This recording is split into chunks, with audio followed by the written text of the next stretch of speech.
as I know, those, and as far as I know, I don't know why those people will want that road paved. The town does occasionally go on ahead and repair that road with stone, which doesn't cost the township a whole lot of money. Sir, you mentioned that previous governments had an agreement. Is this a verbal agreement? Where did this agreement come from?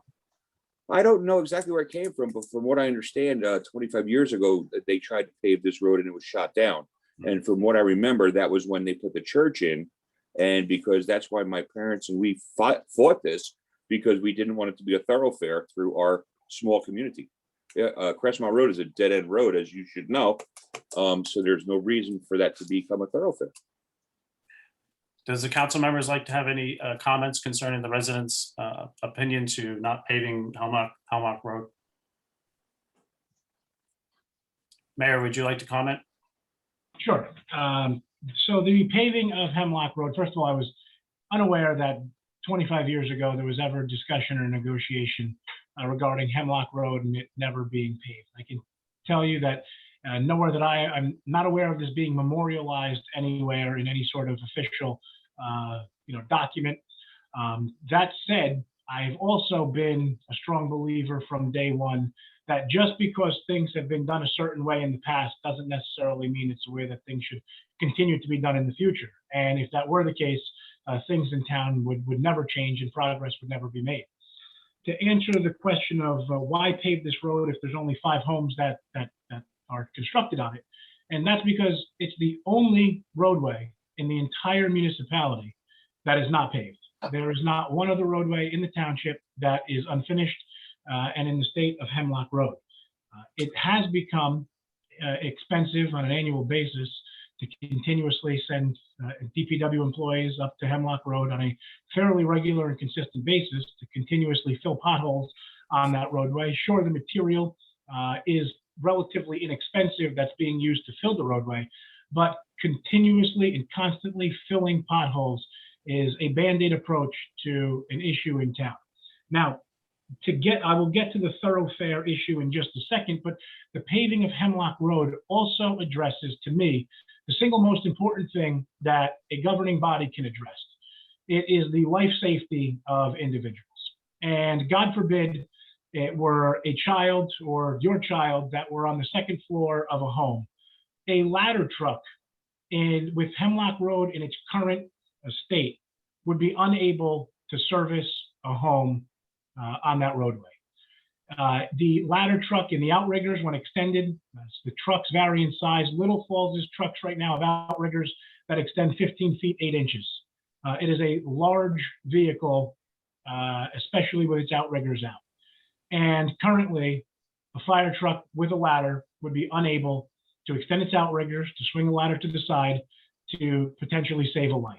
And it is the number one highest obligation that I believe elected officials have, is to ensure the life safety of the residents in the township. And again, in its current state, that would not be possible. With the paving of the roadway, a ladder truck would be able to service the residents, and not to mention ambulances, which now have, I'm not entirely sure if Hemlock Road is passable by ambulance. I don't know that one has tried to go down there anytime in recent history. I can tell you, if it could, it would be very difficult to do that. As far as it becoming a thoroughfare, we have our township, one of our township traffic engineers and our engineer who has designed the roadway on with us this evening to address some of those specific questions in even more than I possibly could, although I have relied upon them for the information that I have received that I will be providing. So please note that I'm certainly no traffic engineer. I'm not going to pretend to be, but in consultation with township traffic engineers and our township engineer, there is no logical reason that an individual would use Hemlock Road when, at least coming from Long Hill Road into the area of Birch, of Hemlock, of High Court, of Overlook, of Crestmont, of that entire area, because there are only 2 places that could then possibly lead to, because all of those roads are essentially dead ends within that area, with the exception, of course, of Lower Notch Road, which is certainly a major cut-through road, I will certainly agree to that. And of course, Notch Cross Drive, which is another one of the cross streets.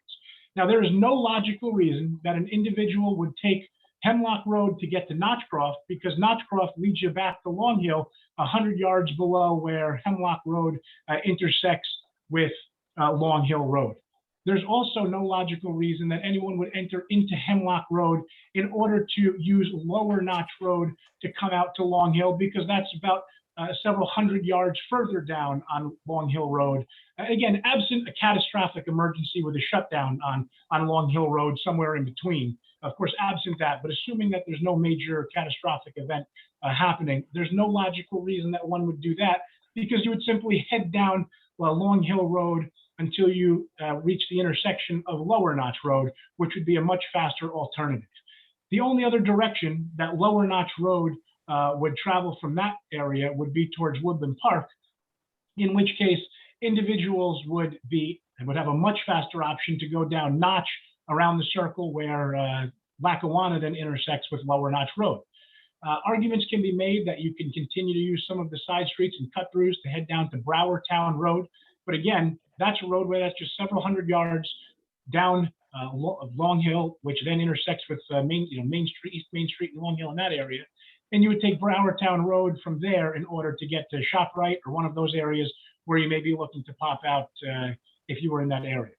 There is certainly a possibility of increased access and use of Hemlock Road by residents that live on the streets that I mentioned previously. So I will not sit here and say that there will not be increased traffic flow on Hemlock Road. That would be an absolutely incorrect statement in my opinion. But I do not believe that Hemlock Road, once it's finished, would be utilized as a thoroughfare or any of those other side streets would be used as a thoroughfare to access any of the surrounding roadways. Now, that said, the design of this roadway is intentional in the sense that this is an issue that was contemplated and can certainly be possibly foreseen, although I don't believe it will come to fruition. That said, Hemlock Road is designed in such a way that in the event the need arose, it could be reconfigured to be a one-way roadway in either direction, although to address the concern of the residents in that area, of course, it would be in the direction that would head towards Long Hill Road from the Overlook area. So it is something that in the event that the residents in that area of the community deem that it is maybe more utilized than I may or this council may expect, there is a reasonable alternative or solution to address that issue. And it's as simple as this council passing an ordinance making Hemlock a one-way, at least that portion of it. It would take the same amount of effort, actually less effort, I think, than me requesting that this council expend $600,000. It would take less effort to pass an ordinance that would modify the direction or flow of travel on Hemlock Road than, again, passing this ordinance this evening to fund the project of Hemlock Road. So it is certainly something that can be considered in the future, but I think we are trying to address a problem that does not exist yet by denying these residents the right to have a proper roadway in front of their home, to have the ability to have fire trucks and ambulances and emergency responders access their homes. God forbid there's an emergency.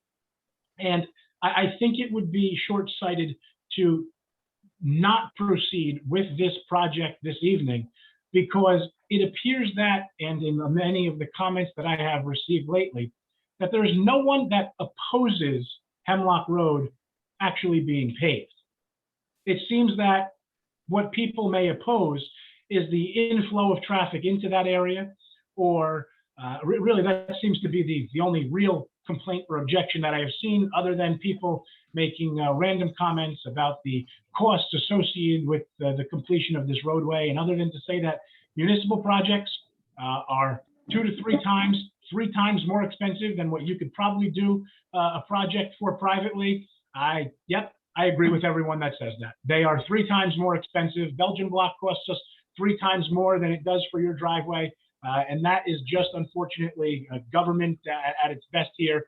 And being an elected official myself, I can say that because it's an attack on myself, I guess. So I certainly understand and acknowledge that there are concerns from residents within the area, including where you reside there on Crestmont, but I do not believe that it will actually come to fruition. And if it does, there is a reasonable solution to make sure that that issue is addressed. Would you like to comment, please? Yes, I would. Go ahead. We discussed, or James brought up Mr. Mayor brought up the fact of, having to have the DPW come out and patch that road. I can't imagine that it cost us, even $50,000 a year just to patch that road. To spend $600,000 on a project that just seems to me our tax dollars might be able to be used in a different way. I don't know if the residents, those 5 residents on that section of the road, have asked for this, or is this something that's just coming through, from some other area? I don't know. The residents did ask for this, sir. But They did. yes, but stay tuned. We have other, stay with us. We have other residents. This dialogue is going to continue. They're going to be talking. I see we have about 6 hands up. Mr. Cruz, you're the next individual. Mr. Mueller is next. Mr. Mueller, the floor is yours. Please state your address. 25 Birch Road, AJ Mueller. I'm almost good with the pronunciation. I'm sorry. We apologize. sorry. No problem. And thank you, Councilman Kawante, for answering my question. So I agree with the mayor's 2 points for wanting to pave the road. One, the safety argument from having fire trucks and ambulances be able to access it. 2, wanting to pave the last unpaved road in Little Falls. When I moved here last year, I thought it was actually a driveway because my Maps app took me to it and I missed it. So I agree that those 2 points do make sense. And one of the best parts about living in this Great Notch area is there isn't much traffic. I do like the idea that the mayor and the township would be open to putting forth another ordinance to change the direction of traffic should that become an issue. I think that does sound like a good compromise for a situation that agreed hasn't happened yet. But speaking as someone who's lived here for 14 months and people have lived here for 25 years, that fear of people flying down Crestmont is real. It's a very sharp turn coming down, and we don't have sidewalks here, so kids are playing in the street every single day. We're walking our baby in her stroller, and increasing the number of cars there by 5 or 10x could pose a potential danger. I did have a question for the engineer. I believe you said it is on the meeting. With regards to different points to access through Hemlock, is there any way to see if you put an address into a Google Maps app, how making this road easier to use, would that direct more traffic through Hemlock? Because people will follow their directions and their navigation. If it tells them to go through Hemlock, even though they know it's 100 yards down the road, would that affect and increase any of the traffic coming through the area? Sure, Mr. Promati, I'm sorry, Mayor. I was going to say, so you raise a very good point in stating that your navigation once took you to that roadway that you missed on one of your first instances because you thought it was a driveway. And I think that's an important point, because you may note that Hemlock is already a road that is acknowledged by Waze, by Google Maps, by Apple Maps, by all of the various mapping mobile maps that we now use on our cell phones. It is already recognized as a roadway. So I say that because people currently on a daily basis are using those maps, always looking to beat the traffic, always looking for the fastest route, always looking to get ahead of everybody else. And we're all doing it at the same time. If it were legitimately a faster way, people would be, and people will, Waze tells them turn right, people turn right even if there's a cliff and a guardrail. People would be turning down that roadway if Waze, if Google Maps, if Apple Maps was legitimately telling them to take that way because it was a faster way to get from point A to point B, and they don't now. So it already being an official roadway, I think makes it even more clear that it is not a good shortcut for anyone to ever take. And I agree with you. I grew up on Overlook. I know the area very well. I lived there till I was 10 years old. It's something that I'm familiar with. But Birch, where you are in particular, I think is a roadway that has and I'm not delegitimizing your concern for this improvement to Hemlock, but of all streets in the area, Birch will have the absolute least impact because it is the absolute worst way for anyone who was trying to use this as a cut through, if they were, because the most likely routes would be Hemlock to the end of Crestmont and all the way down, or take the left on Overlook all the way around to Lower Notch there. So Birch would be semi-impractical because it would be a left and then a right and then a left and then a right just to get out of that little area versus a one turn, all of the other ways that you could go. And again, I'm not minimizing your concern. I completely understand where you're coming from, but again, it's again, this is not something that's being done off the cuff. This is something that has been discussed and brought to my attention since my first year on the council, now almost 7 years ago. So this is something that it's not new. It's not being first discussed this evening. There were, again, engineers involved, and I'd be happy to have our traffic engineer address this briefly as well. Mr. Picante, you're on with us, is that correct? Council President, you cut out there. Council President, you cut out for a minute. I cut out. Can you hear me? Can I be heard? Yeah. Yes, there you go. yes, we hear you. Mr. Picante, can you answer the resident's question or comment on that? Sure. Thank you, Council Thank you. President. And good evening, Mayor, Council President, members of council. For the record, Joe Pamonte. I am Vice President, Chief Operations Officer for Boswell Engineering. My team tonight includes myself and Frank Dobashevsky. Frank is our traffic engineer. He is involved with all traffic design related issues and is here to add technical expertise where I may fall short. The mayor did an excellent job with regard to navigation systems.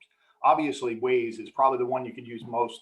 We'll find the fastest route based on traffic and based on clicks and notices from drivers. Other than that, we wouldn't normally manipulate the route, but based on the orientation of where this is, we don't see this as a cut through with any benefit. What we do see and why we designed it the way we did was because we saw it as a benefit for the 70 plus homes that are in that development. Because now what happens, anyone using that dirt road or that section of Hemlock, they actually discharge onto Long Hill Road in advance of an intersection, and it creates actually an unsafe condition. And I say this, if you're coming up Notch towards the light at the church, heading over the hill down Long Hill, you actually are fighting both a horizontal and a vertical curve. And you really have the capability, if somebody's traveling up over that ridge, of hitting a car that's trying to turn and make the right onto Long Hill to go down, and currently to make a left onto Long Hill, which is actually crossing a hatched line at an intersection, which is very dangerous. By moving the roadway and utilizing the signalized intersection, we're providing a more safer ingress and egress to the development. Because there's really there's so many access points in Little Falls to Route 46, we don't see this as a viable cut through for 46. We also don't see this as a viable cut through to get to the downtown area.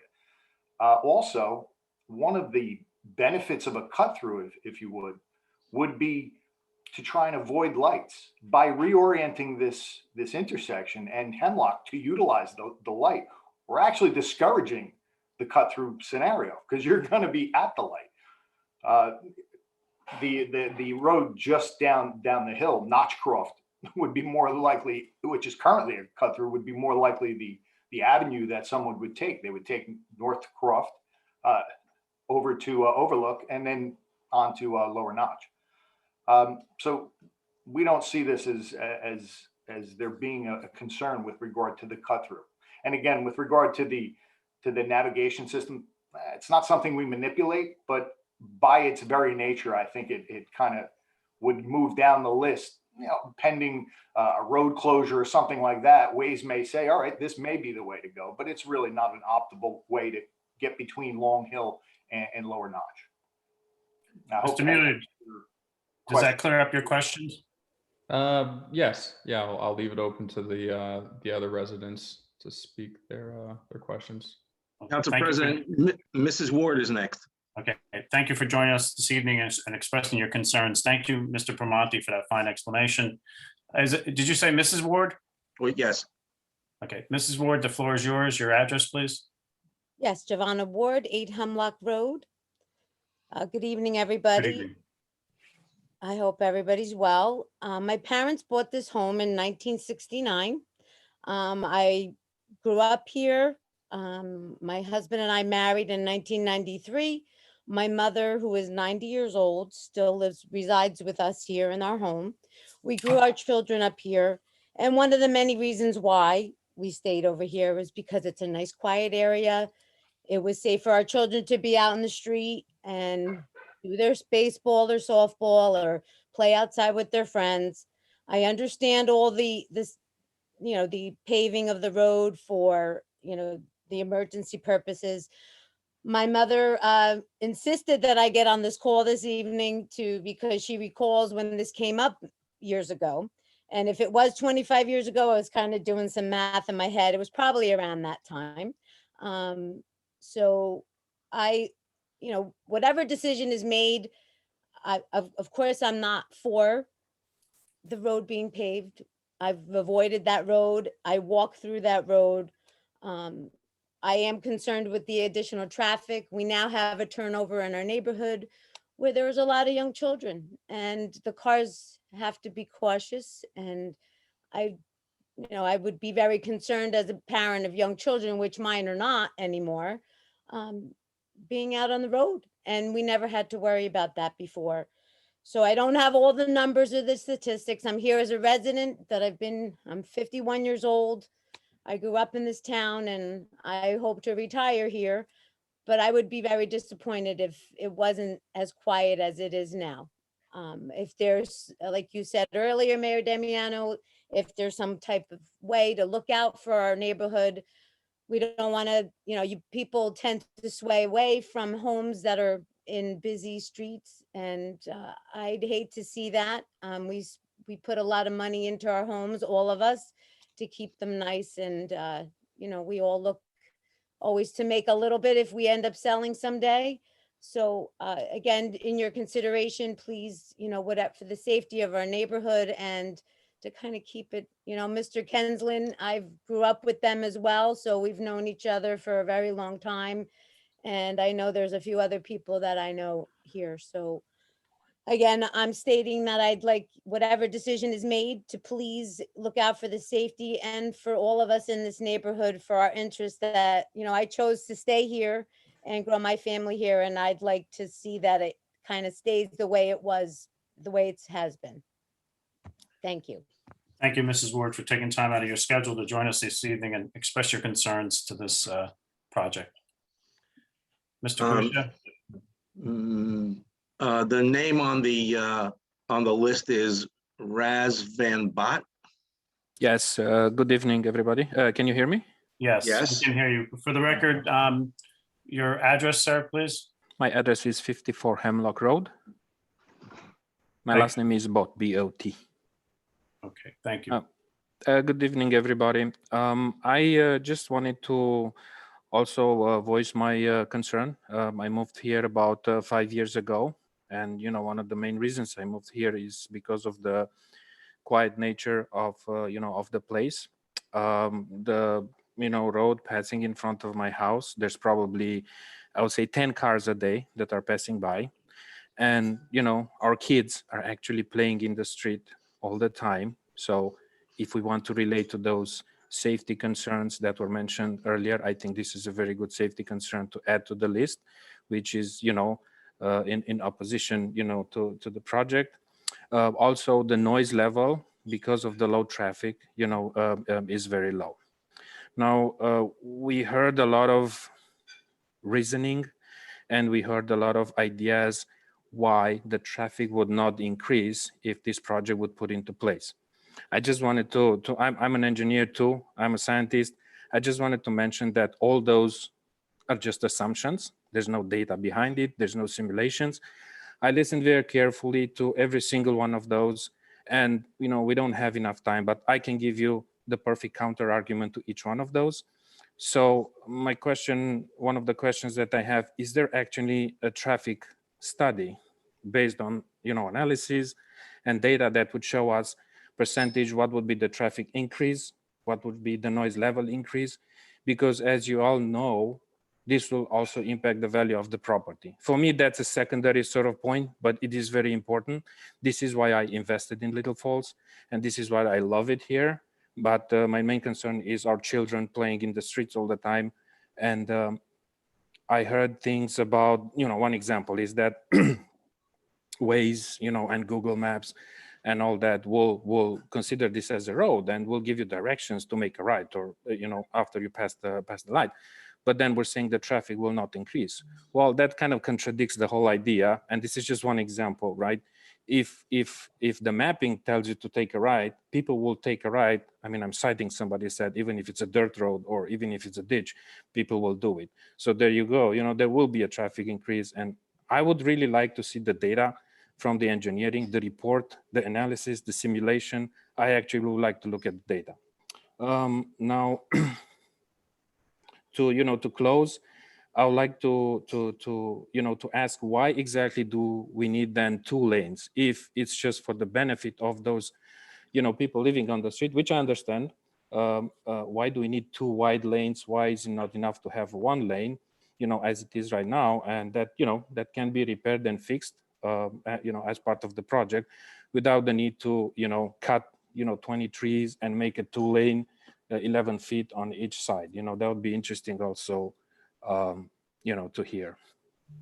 I think that was my sort of my statement and my questions. Thank you in advance. Thank you. Thank you for your questions. Mr. Primanti, the road width, has that been determined at this time? And the road width, is that also in consideration of our emergency vehicles being able to operate on that roadway? Council President, yes, the design of the road incorporates a minimum standard 11-foot travel lane. So we have 2 travel lanes, 22-foot total width, curb to curb. The roadway is upgraded to include curb on both sides, granite block curb, as well as drainage that will tie into the drainage that is already in the community. If I could speak to Mr. Bott's questions, if I could take them, let me try and answer some of his questions. Sure, the floor is yours. So with regard to the traffic study that Mr. Bott is requesting, because of the fact that this is an existing road and there is no intensification of use, change in use, and it is an upgrade of an existing facility, there really is no need for a traffic study. And that's based on engineering data and engineering science. So we did not do a traffic study for this. The rationale behind the 2-way roadway is really for the increased width for the passing of emergency services vehicles, and also for the benefit of the residents in the community. It is a viable alternative, a secondary way in and out of that development. Currently, there is 1 way out and a dirt road. Many of the residents won't use the dirt road because it's subpar. We feel that upgrading this road to a 2-lane roadway, albeit it's signalized with a stop sign and a traffic signal up at Long Hill, is a much better alternative. With regard to the increased traffic, there will be increased traffic. It's going to be the residents in this development. We don't see, it's our opinion, we don't see a need to cut through, right? We don't see a benefit with regard to that. So the discussion with regard to speeding that Mr. Kinesland mentioned on Crestmont, those are the people in the development that are speeding. That's more of a policing issue. This roadway is not going to increase appreciably the travel other than the residents in this road. Mr. Bott mentioned the fact that he sees about 10 cars per day. And that's with Waze directing people into that road now. We don't see that as changing. So our charge was to look at alternatives and come up with the most safe alternative for the benefit of the residents of Little Falls, and specifically this development. And this is what we believe is the best alternative and most safe alternative. Also, with regard to maintenance, albeit I agree with Mr. Kinesland that we wouldn't be spending this amount of money. And let me correct the record. It's not $600,000 that this project's going to cost. The $600,000 represents the bonding amount that you're going for. When we initially did the concept phase of this project, we provided a very preliminary engineer's estimate. That engineer's estimate was $530,000, but it included a 15% contingency because at that point we hadn't designed anything. The current engineer's estimate, and it's an estimate, it's not the actual construction price, is $430,000. That includes the pipe, that includes the curb, that includes labor at a prevailing rate. It is expensive, and the mayor alluded to, it is expensive to do capital work on the government side. This job will be publicly bid, so my number is not the number that's going to be paid. The likelihood it's going to be in that area, but less. We rarely put together estimates that are higher than the projects because you got to remember, you as the governing body have a responsibility to budget things. The last thing we want to do is budget something low and then have to come back. It's not good planning on my part, and it's not good financial planning on your part. So to sum it all up, I mean, this project has been on the books for a while. I've actually had the opportunity to meet a resident along Hemlock to describe the project. So the project has not been done in a vacuum. There have been alternatives that have been reviewed, and it is our professional opinion that this is the most effective way to upgrade this road for the benefit of not one, not two, not five, but all the residents in that development. Thank you, Mr. Primanti. Mr. Kusia, Mrs. Bell Mitchell is next. I'm sorry, is that Bell Mitchell? Yes. We can have a rebuttal, or it's just, Okay, Mrs. Bell Mitchell, the floor is yours. Your address, please, and the spelling of your last name. My last name is spelled Bell-Mitchell. That's BELL-MITCHELL. I am. Thank you. Your address? 15 Hemlock. I am an actual resident of the unpaved portion of this road. The floor is yours. Thank you very much. I'm here in strong support of this repair. This has started since I've been stomping my feet at town meetings 7 years ago when Mayor Damiano was just a councilman. And this has been a long time coming. I came here with a lot of things to say, and then I found I heard some information that I find alarming, and I think just really is the only reason why this road should be fixed. I had no idea that a fire truck could not get down and safely help my home in the event of a fire. That being said, my primary source of heat in the winter is a wood burning stove. I have 2 small children in my home. I deserve to be able to use the services that the rest of the community does in the event of an emergency. That's terrifying to me, and it makes me pretty nervous. I'm glad that the summer's here and that I'm no longer burning fires in my home. And honestly, the ambulance question, I don't think I have ever seen an ambulance drive down this portion of the road. I think it's really easy for a lot of people to come on here and oppose the road because traffic, and they want it how it always was, but they're not the people that have no choice but to deal with it.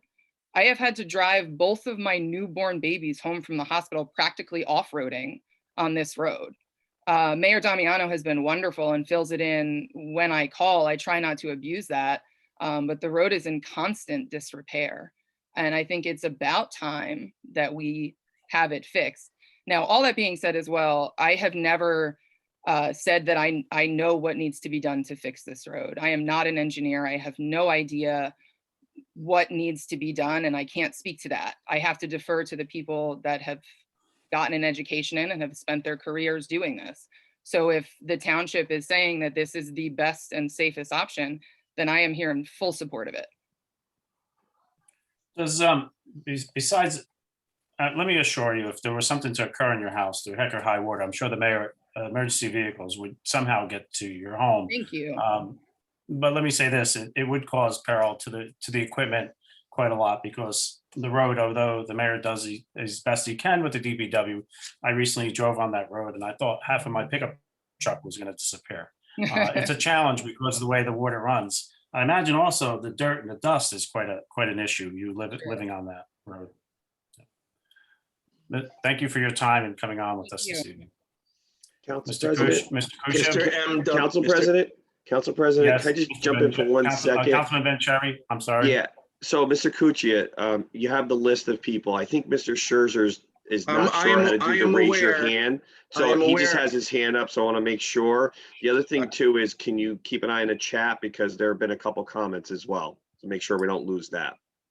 Okay, yes, I am aware that Mr. Scherzer wants to speak and he's at the end of the list. Okay, no, because it looked like he was trying to get your attention, so I just He wanted to did, make he sure. got it, he got it earlier. Good, Thank you for, thank you. thank you. Okay. Thank you. Where were we, Mr. Kusia? Mr. Santana is next. Mr. Santana, for the record, please state your address. 39 Hemlock Road. I also live on that dirt road. And I'm in full support also, as Lauren was saying. The mayor and the engineer already pretty much laid down a lot of good points. So my thing to go back to say to a lot of the other neighbors who say, the one I forgot her name, but she said they put in a lot of money for their home to, hoping that the value of their home will raise. Being on a dirt road, that also, like, I'm trying to put a lot of money into my house, and having a dirt road is an eyesore that lowers the value of my house. And for the people in dead end streets or side streets, if anybody's gonna cut through Hemlock, they're turning on Overlook. They're not going to a dead end street to get to a highway. So that's not gonna affect them, the traffic. I'm not opposed to a one-way, maybe speed bumps, to slow the cars down. But it's, I think people who live 2 blocks away are playing, have something in their head that 25 years ago, you made an agreement. You know what? Things need maintenance. And that road it's horrible. You could fill it up with dirt all the time. A week later, it rains, you got potholes all over again. So I think these so-called neighbors are just being selfish. And that's all I gotta say about that. I'm pissed off with a lot of these so-called neighbors. So I'm all for. Mr. Santana, thank you for joining us this evening with your sentiments. Mr. Kusia? No name, just the initials MW. Okay. Hey, thank you, council. Thank you for your time. My name is Michael Wagner, Wagoner. I reside on 9 Birch Road in Little Falls. I'm actually Mr. Mueller's neighbor. I just want to echo some of the sentiments that Mrs. Ward said, Mr. Bott said, Mr. Mueller said. I'm concerned about obviously the traffic flow. I don't think anybody here in this neighborhood really opposes improvements to any kind of road. I think I could probably speak for anybody here on this call. Doesn't really expect anybody in that street to be subject to any kind of dirt road or anything like that. Obviously, they need a paved road. I feel it needs to be graded and to fix any kind of drainage or issues or anything like that. I think a one-way is a perfect solution, and a road width that would be wide enough, to accommodate the emergency vehicles, but not necessarily two-way traffic. Also, the kids, just speaking, I have 2 young girls, and also the kids in the community is an issue. I also want to bring up maybe one more thing that maybe gets overlooked a little bit. If we open up that way to traffic, that becomes now our neighborhoods down in that area become street parking for overflow from the church.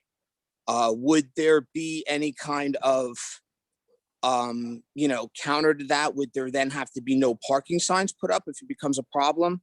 I think if you adding the one way to the project initially solves a lot of the problem, especially traffic wise, and then the road gets done in the process. So I think it's a win-win on both hands. I don't think anybody here wants them to be subject to anything less. However, they knew the circumstances when they bought those houses in those particular areas. So I just want to point that out as well.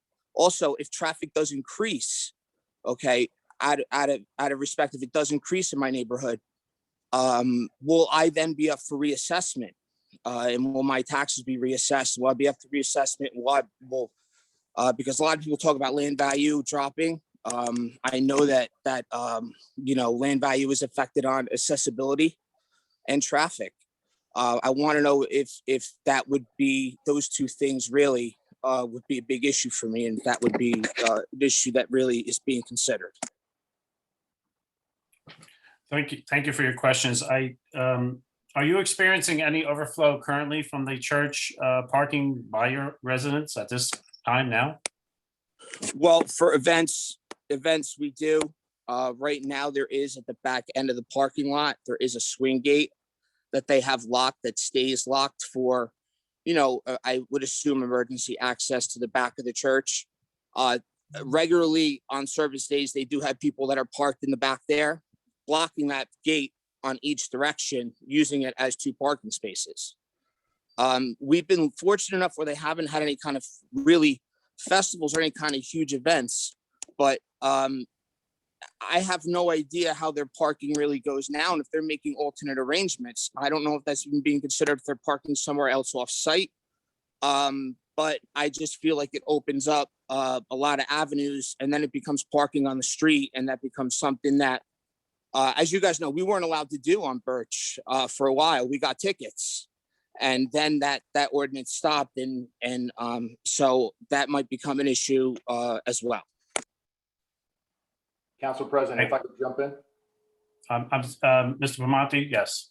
So to answer Mr. Wagner's question with regard to parking, the 2 11-foot travel lanes do not provide for parking on that section of roadway.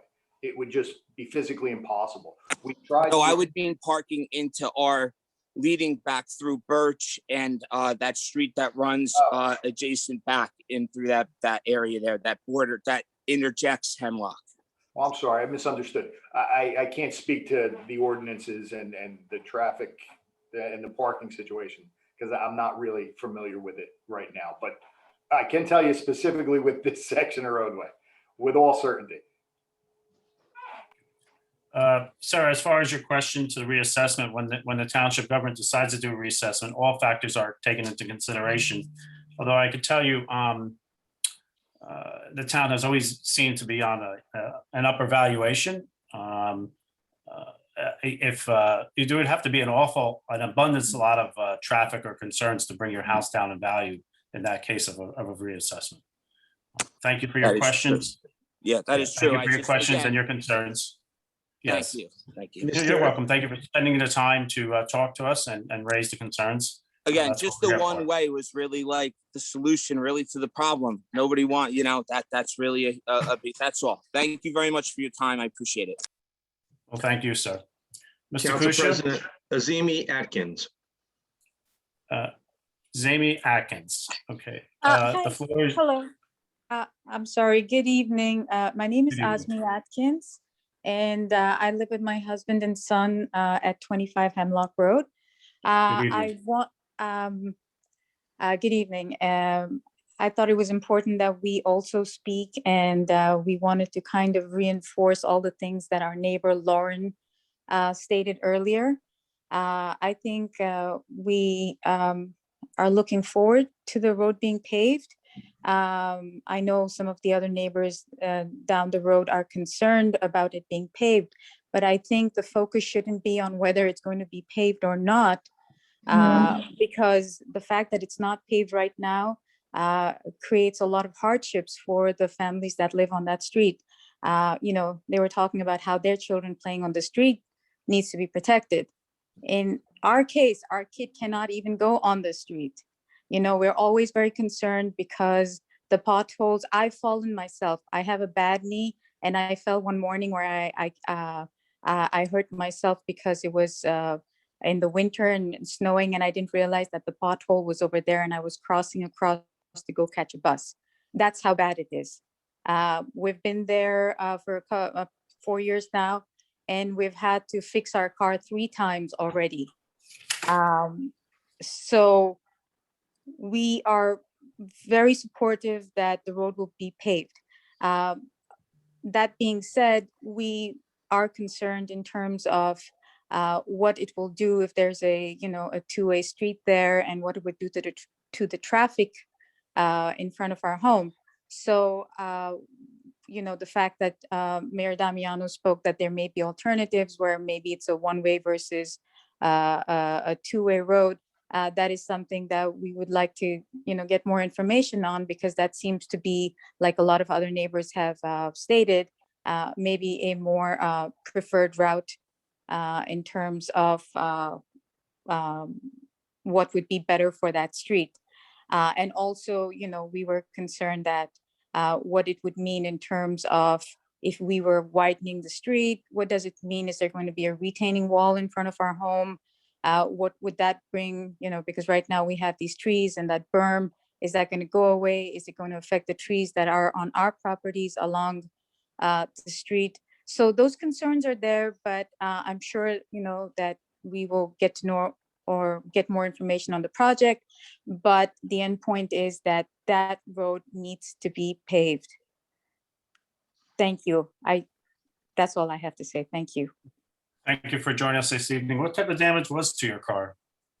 The axles, because I had a Volkswagen Beetle, and we just basically, we stopped repairing it because it would just keep going on the potholes and getting damaged. And we have a Ford Edge that also we've had it repaired twice so far. Because, Lauren can, I'm sure, elaborate on that, but the potholes get really bad at times. I mean, they can go as deep as, I would say, more than a foot. Thank you for your time this evening. Thank you so much. Council President, if I may, there was a comment made by Ms. Atkins regarding the removal of some trees within the project area. And she's right, there are a number of trees that will be impacted as a result of the roadway being installed. This is something that I've always been a big advocate of, is continuing to plant trees. And the township is committed to continuing to replanting trees. And although they may not be along the roadway, because there just may not be the space to do it, there's certainly a lot of property within the township of Little Falls where additional trees are needed, specifically along our floodplain, along the Passaic River, a number of properties that we've acquired there over the years. So the township and I are certainly committed to replanting trees within the community that we take down as a result of improvements being made. So again, planting trees is definitely something that we plan to do, maybe even greater than a 1-to-1 ratio compared to the ones that will be removed. In having discussions with the fire officials this evening before this meeting took place, there is a concern that there are quite too many trees on that particular roadway for the apparatus of the ladder to effectively work at all times. So, Mr. Akusha? Jason Atkins. Jason Atkins, the floor is yours. Your address, please. Sure. Jason Atkins, 25 Hemlock Road. Good evening. Me, Atkins' husband. And honestly, there's not a whole lot that I would like to add. I think that she hit most. I better agree with most everything she said. But no, seriously, it is a concern.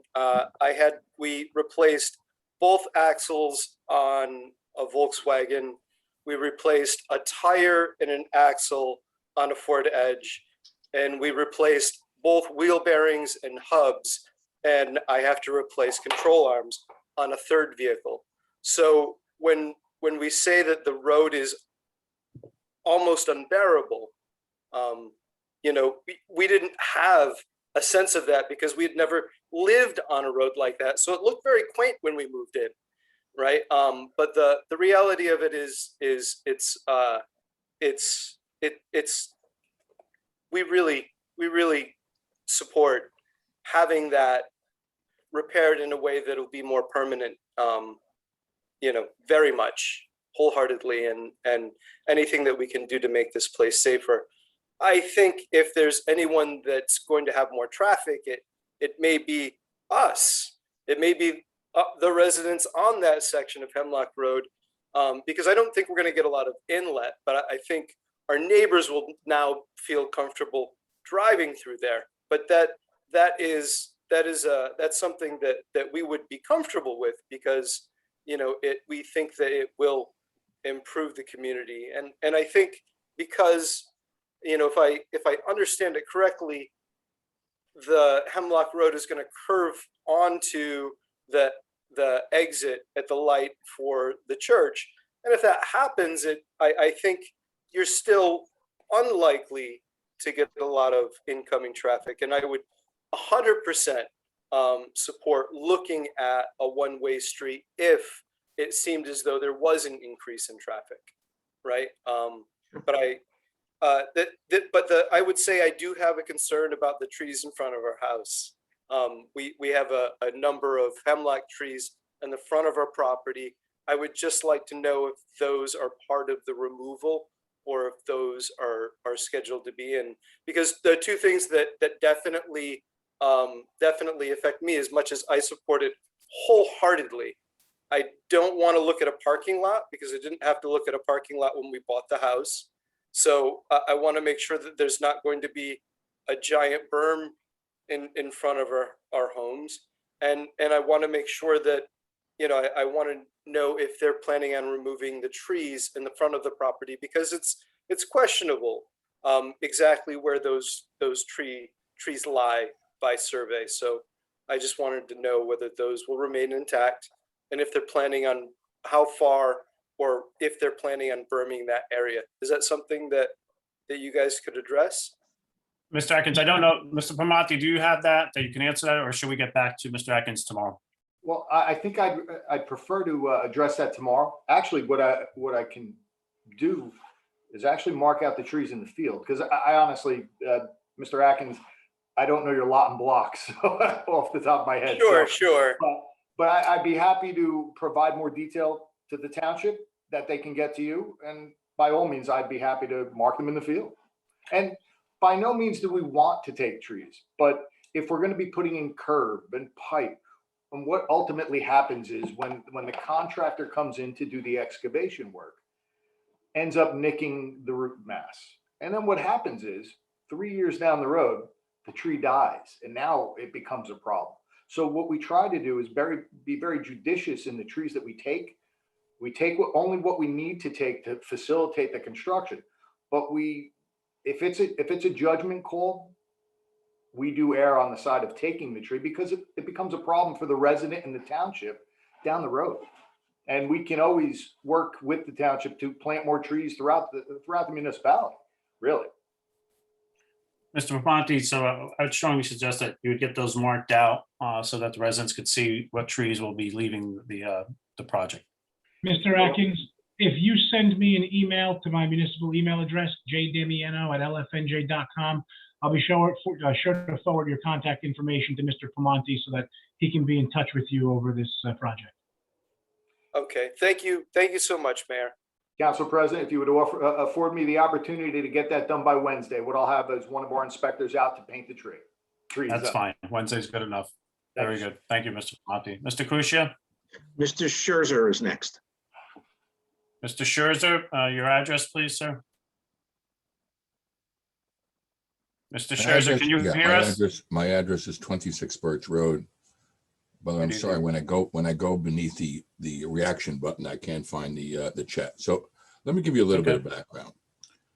Well over 25 years ago, a couple of us were told that road would be paved, and that the reason it was going to be paved was that was the only way to allow the church access to their church. Several of us then went out to the main street and redesigned the access road and demonstrated that you could enter the church from the main street, eliminating the need to pave the road. That was the history, by the way. And being the oldest person here, I thought I would contribute to history. Let me give you an overall comment and then add to the conversation today. Transparency is great, and this kind of discussion should have taken place a month ago or 2 months ago, by the way. What I did was when I discovered what was happening, which was basically because I was talking to the council about issues of coronavirus. And I discovered you have a reading about Hemlock Road. I said, what's going on? So help me God. My daughter and my granddaughters went door to door up and down this area. I swear to you, with the exception of 2 or 3 people on that dirt road, not a single one of us knew about this plan. I grant you that you had readings in an obscure city council meeting, but nobody knew about it. We could avoid a lot of these problems in the future if we were a lot more transparent, including providing people with an exact map showing what do you mean by widening the road? Why are we deciding today where the trees are, and lay the whole thing out? Okay. I don't think anybody in this area wants anybody in that dirt road to be subject to any kind of hardship. Okay. And by the way, I drove down the dirt road 3 times in the last several days. Okay. And on one occasion, as fate would have it, a car was coming the other way. Let me tell you, Mr. Engineer, we managed to pass each other on the dirt road. I can't make this up. My car and another car with the width of the road exactly as it is right now. Okay. If you're worried about an ambulance getting through the road, get an ambulance and drive down the road. And if you're worried about a fire truck getting through the road, ask a fire truck to come around tomorrow morning and drive down the road. Let's cut through the smoke screen, at least get the facts straight. Having said that, every single person we spoke to, I think, thinks that the road ought to be paved. We don't think you need 2 11-foot roadways. We think we can satisfy a number of objections and make almost everybody happy if we did the following. Pave the road with the width it is right now. Put in some speed bumps so that people can't go down the road. Make the road one way. And make sure that whatever it is that you do to pave the road, that in an emergency, 2 cars can pass each other side by side. I'm telling you, I did it yesterday.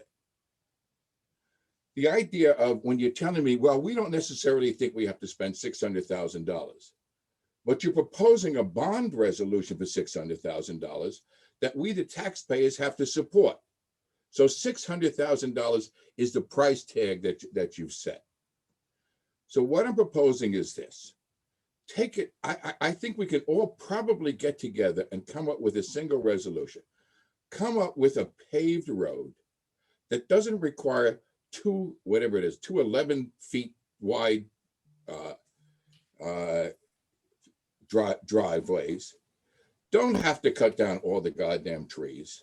And take a fresh look at whether or not you can provide a paved road so that 5 residents on that street can get in and out of their home safely, and so that a fire apparatus and an ambulance can reach it safely as well. And I think if you do that, what's going to happen is, if you had a paved road that was not quite as wide as you anticipate, okay, you're going to minimize it being used at there. And by the way, put the speed bumps in. Okay, there are speed bumps now because you can't even get out of this neighborhood now without hitting construction. We have to go through the apartments, and when we do, there are 2 speed bumps here. And rather than relying upon 2 17-year-old teenagers slowing down, put the speed bumps into your plan. I don't see it. I don't know if they're in the plan right now. So anybody who comes onto a new paved road has to slow down for the speed bumps. You don't have to have side-by-side traffic. You can prioritize having the traffic go out of the particular neighborhood. And people in the neighborhood don't have to worry about whether or not increased traffic is going to jeopardize the safety of children, which is what we started with to begin with. And I want to mention one thing about safety of children. It takes only 1 injured child hit by a teenager passing through that throughway. It takes only 1 for us to all to sit down and say, why the hell did we do this?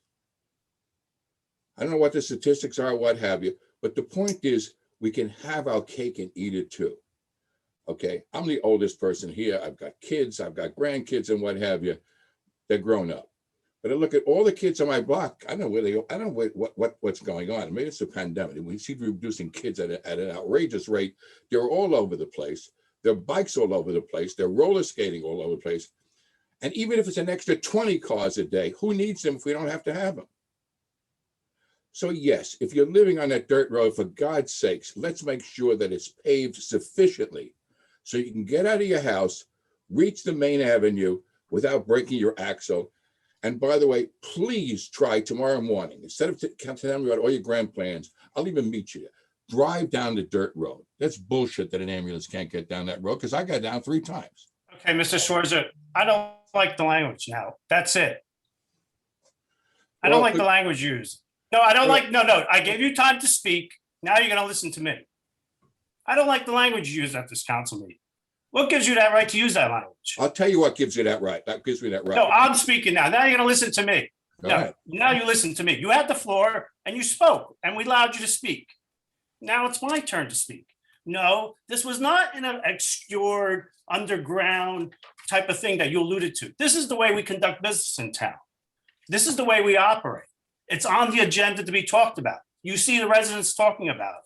You have the opportunity to talk about it, and that's what we're doing. And I take very deep offense to that. So I work very hard with council members to make sure this meeting is run in the utmost professionalism. And for you to allude that this was obscured, that makes me quite upset, sir. Okay, And the language you're using, no, I got the floor. I have the floor now. Go ahead. No, I have the floor. And the language you use, you keep saying I'm the oldest person here. Well, the language you use is pathetic in an open public meeting. Pathetic, sir. apologize. No, that's it. I We're moving on. apologize. Mr. Kusia, the next speaker. I apologize. No, we're moving on. You had your turn to Let me- speak. permit You had me your to turn to speak. apologize. You The attacked next me. speaker. You It would attacked be me. Next uh, speaker. Kristen's Permit me to iPhone, apologize. sir. Council President, if I may just briefly, Mayor. to clarify some of the issues here. Just because on the resolution, on the agenda this evening, the council is approving up to $600,000 in funding for this project, does not mean that the taxpayers of Little Falls will be incurring $600,000 worth of funding. It is the cap on the amount to be authorized. What that means is if by some miracle, some contractor said they can complete this job for $100,000, the taxpayers of Little Falls would only incur the $100,000 that this project actually costs. So to say that the taxpayers are funding $600,000 regardless, because that's what this council is approving this evening, is factually inaccurate. That's number one. Number two, I would like Mr. Piemonte to speak to the cost of a roadway being 16 feet versus 18 feet versus 22 feet, and what that cost difference would be. Because in my estimation, reviewing some of the cost estimates, 100 feet of curb, whether the roadway is 22 feet wide or 4 feet wide, is still 100 feet of curb, and we are paying per linear foot of curb. So to restrict and narrow the roadway would not be a significant savings in my estimation. But I'm going to ask Mr. Piemonte to speak to that issue, because yes, we may save in some asphalt. Yes, we may save in some gravel, but the majority of the cost is not the blacktop that you ultimately see on the top of the road. And I'm going to ask Mr. Piemonte just to briefly explain what a 22-foot versus 18-foot versus 14-foot roadway might be a difference in cost. Mr. Piemonte? Sure, Mr. Mayor. So with regard to what you just said, you're absolutely correct. The labor-intensive portion of this project is really the installation of the drainage, which would be the excavation of a trench, setting a pipe, installing and building catch basins, tying into the existing system. The asphalt portion of this project, 1 or 2 feet of asphalt, is negligible from a percentage base. 5% maybe. I mean, it's really, in reality, the funny thing is with more quantity, the price per ton actually comes down.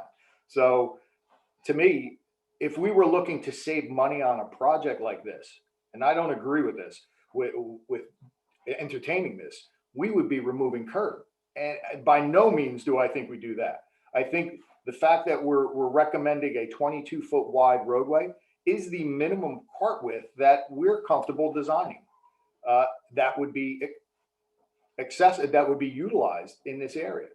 to speak to Mr. Scherzer with regard to just paving what's there now, it's not something I am for, because we want to change the orientation of this road because it is not safe to ingress and egress onto Long Hill Road where it's at.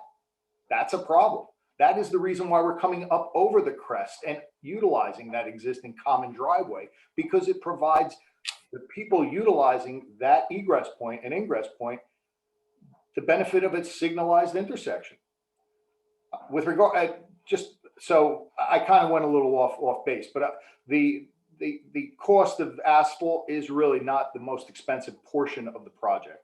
It is negligible for a foot here or there. This is not a very long roadway. Most of the money involved in this project is in the utilities and is in the appurtenance, not the paving, and obviously the grading work, because we do have to come up over the hill and there's some rock excavation involved with that. I feel a little outnumbered, and just give me one. With regard to the speed bumps. Yeah. I don't understand why we're differentiating this side of this ingress egress point from Overlook. Do we not have the same issues on Overlook? If anything, isn't it intensified on Overlook right now because everybody's going there?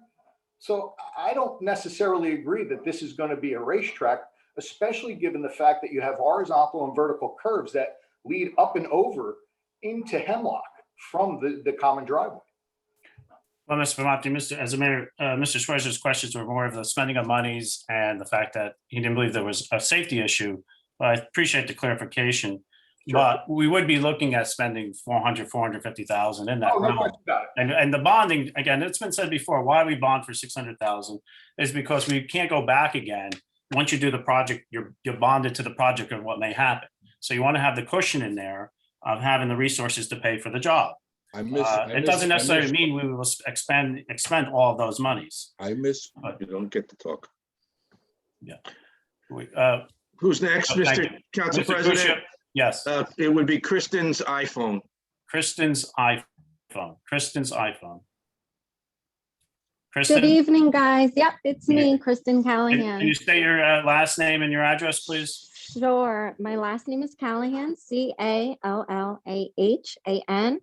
I reside at 61 Hemlock Road.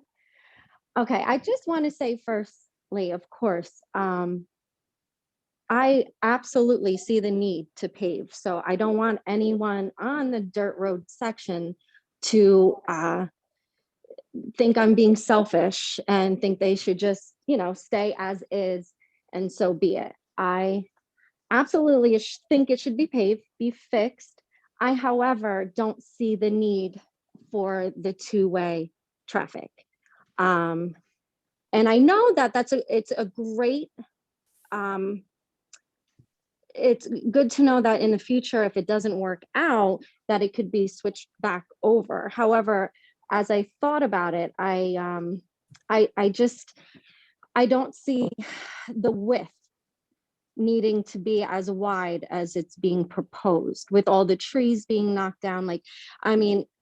I thought perhaps during this meeting, I guess for the neighbors' sake on the dirt road, they would know which trees would come down. I guess a better idea of what it would look like, maybe even some sort of mock drawing, I don't know. But, and I also want to say about the ambulance, my children's school bus goes down it. So, it absolutely fits a school bus, and a school bus is pretty large. So that just, but anyway, that's all. If it were wide, if you did make it a two-way street, I believe that it should be a one-way.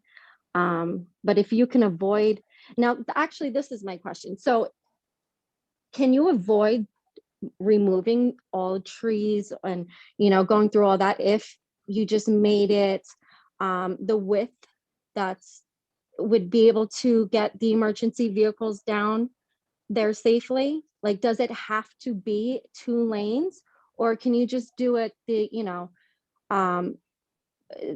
width that it would need for like a fire truck to come down and leave it at that? Like, does it have to be all of this extra? Can you just end it there, put the one-way sign and call it a day?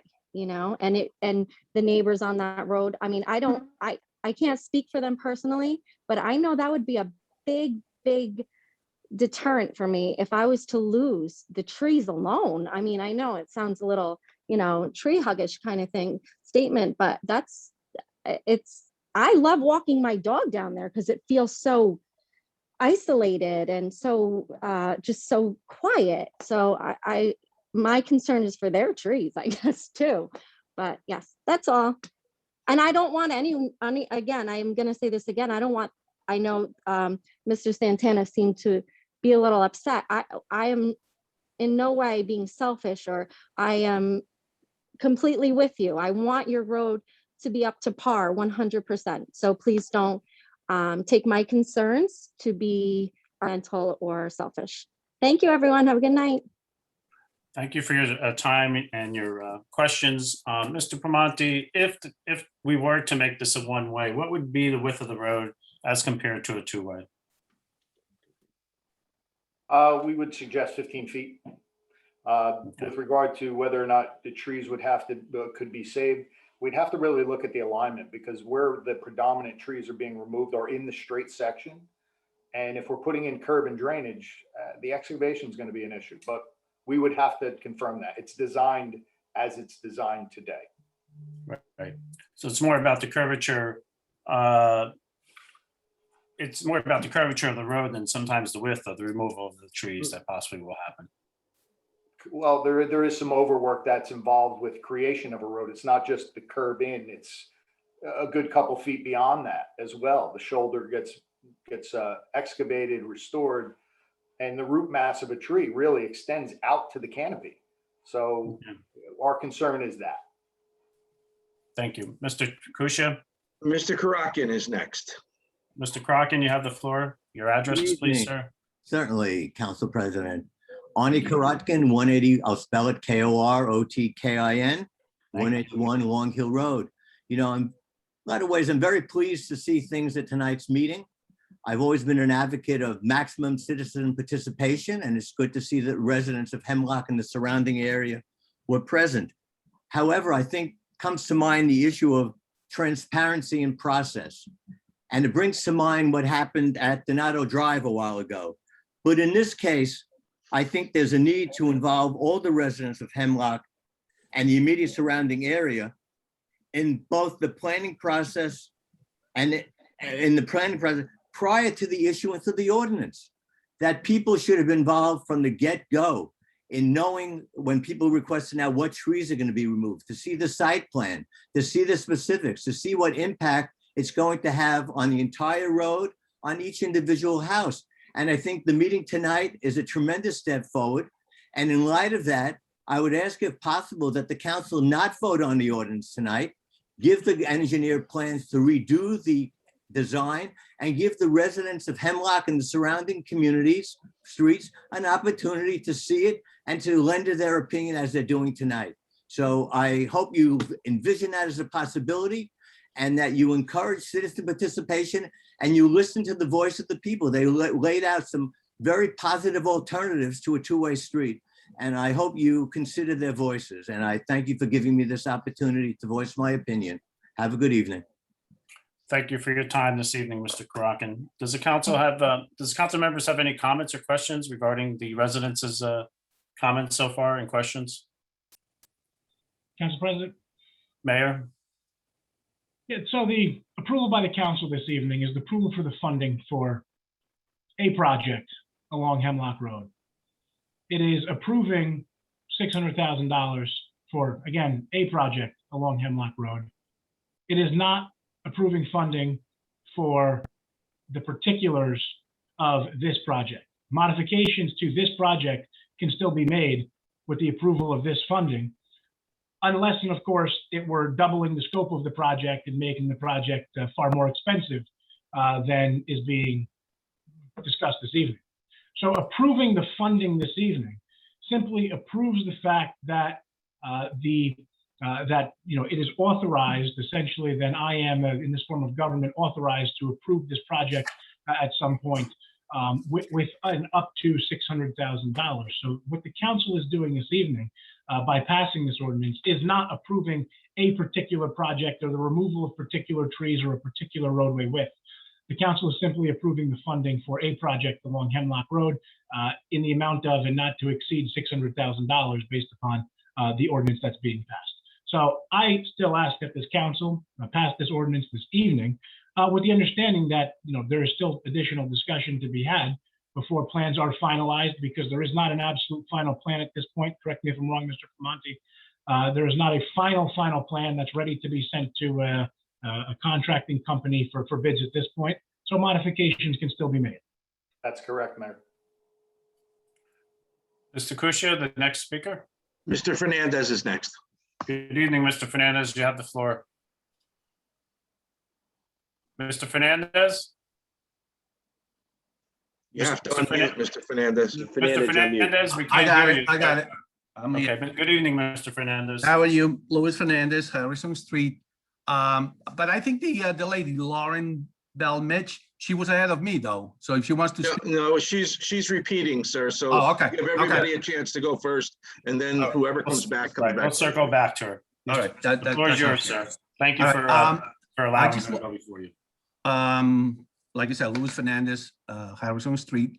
The number, sir, we have to put the number in for the record. 54. Thank you, sir. I just want to say basically what Arnold Koronkin said. The public should have been involved to begin with in the designing and everything.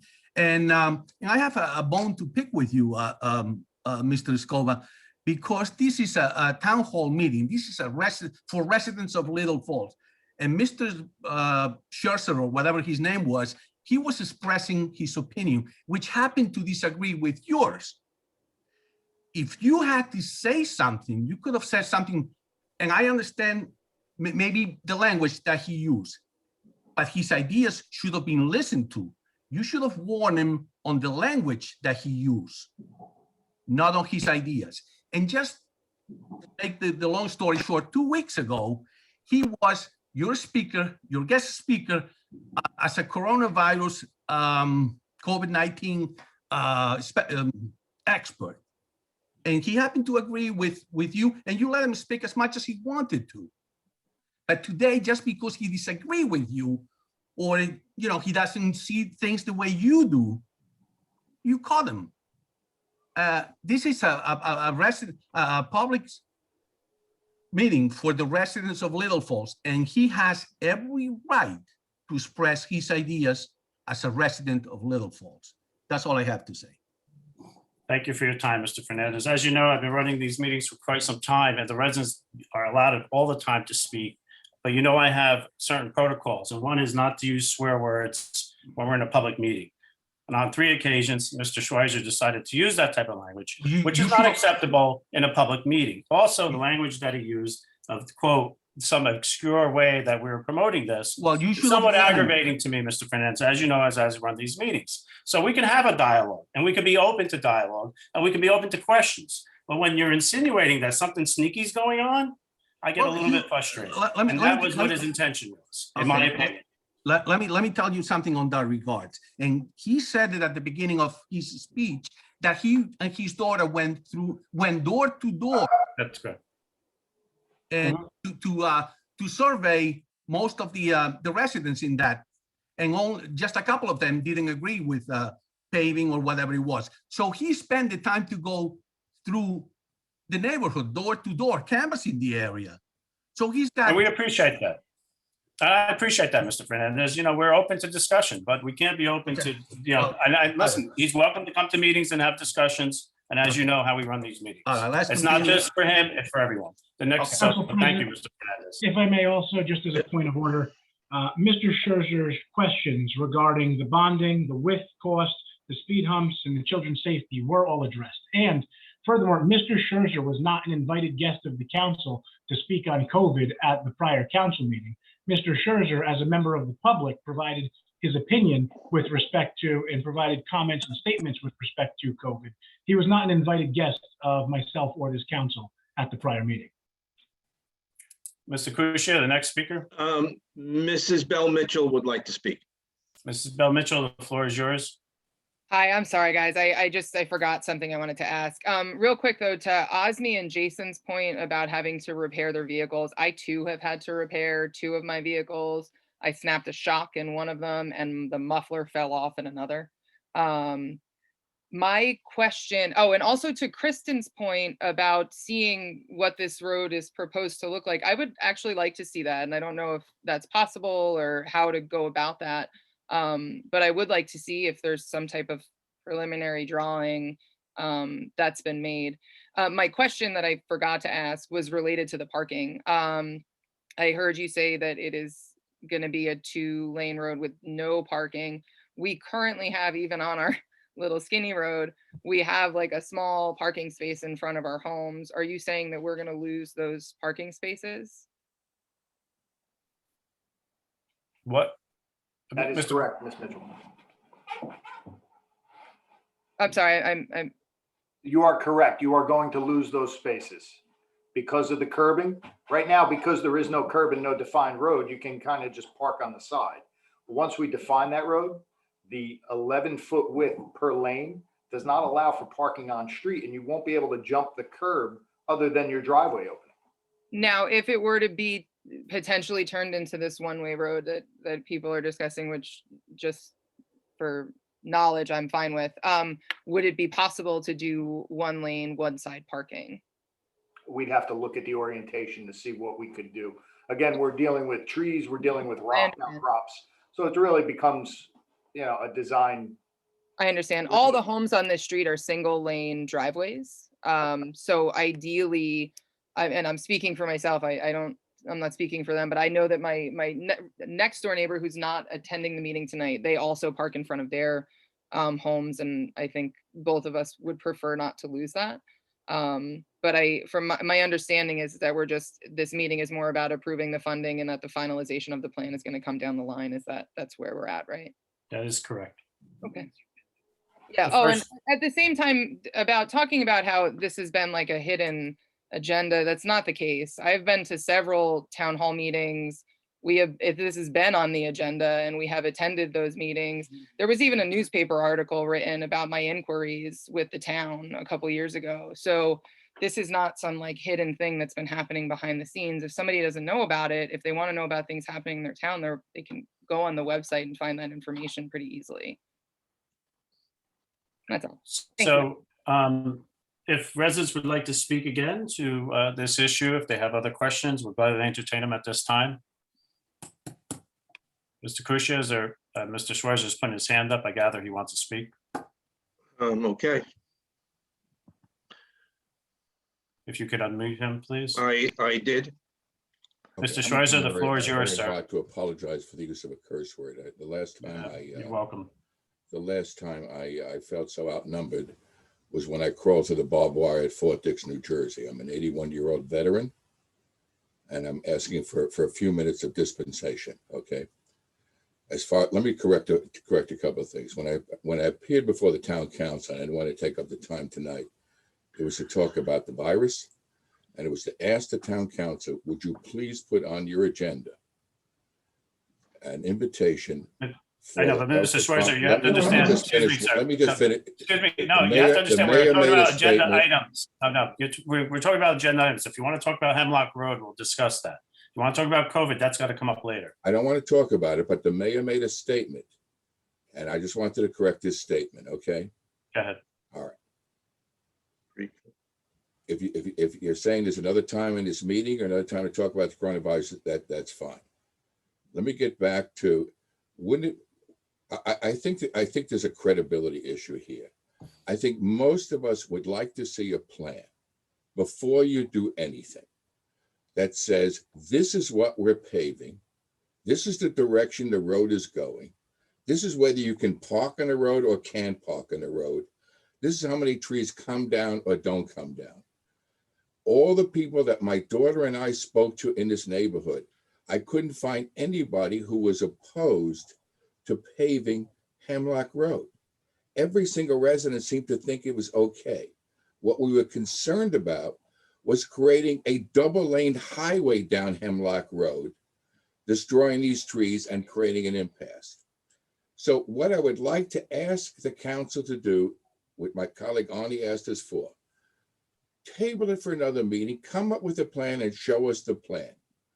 Show us the minimum amount of paving that you need.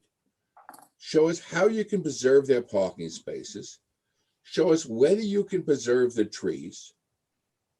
Show us whether you can put in speed bumps in one way so that you can have the kind of road that you need on that dirt. Nobody wants to deny you a paved road, okay? Even though I drove down it 3 times recently, it was not the most pleasant drive, okay? I think everybody here thinks it should be paved. The question is to come up with a design first and vote afterwards. And when you say all you're voting for is a bond issue, when I read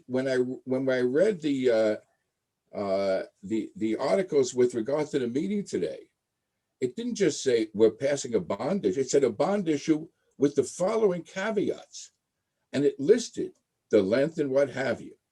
And now you're telling me you can separate the two, and all you're talking about is passing a bond issue without any of the details or what have you. We've waited 50 years to pave this road. I'm not suggesting that we wait another 50 years, but why not wait a few weeks and come up with a plan that shows you your parking, how much the width of the road needs to be, what's the minimum amount that needs to be done.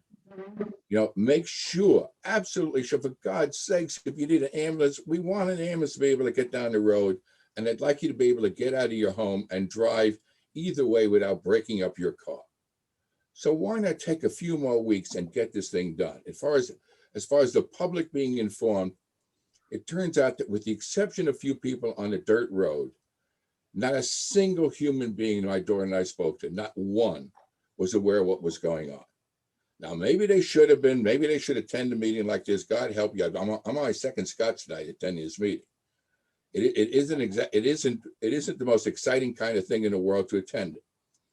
So in the future, if you're going to have an issue like this that affects the residents of an area that, you know, maybe there are 50 houses, why not send out a mailing to everybody and saying, this is what we're talking about. We're having a special meeting tonight.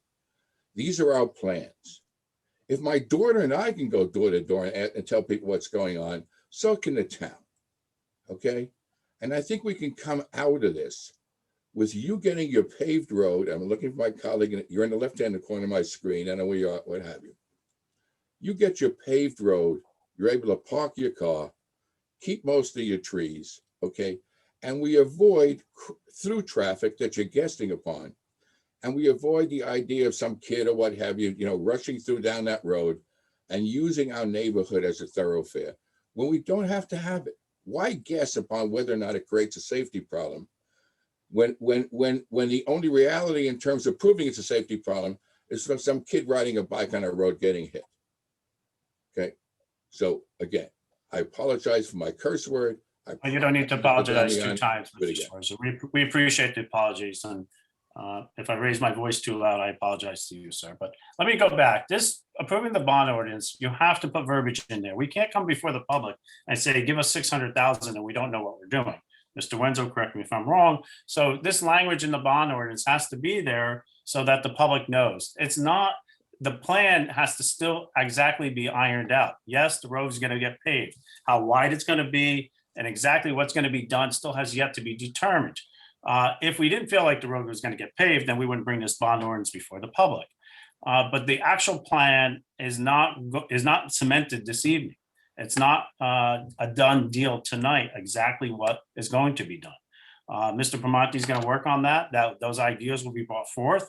I'm sure through the mayor's office, those communications would go out to the public for them to see exactly what's going to be done, to see what trees are going to be removed, and to continue this dialogue.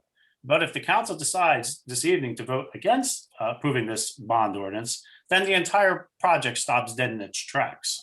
There will be no discussion. There would be no door to door. There's no reason to do that because we're not going to be funding the project. So that's how bond ordinances work. Okay?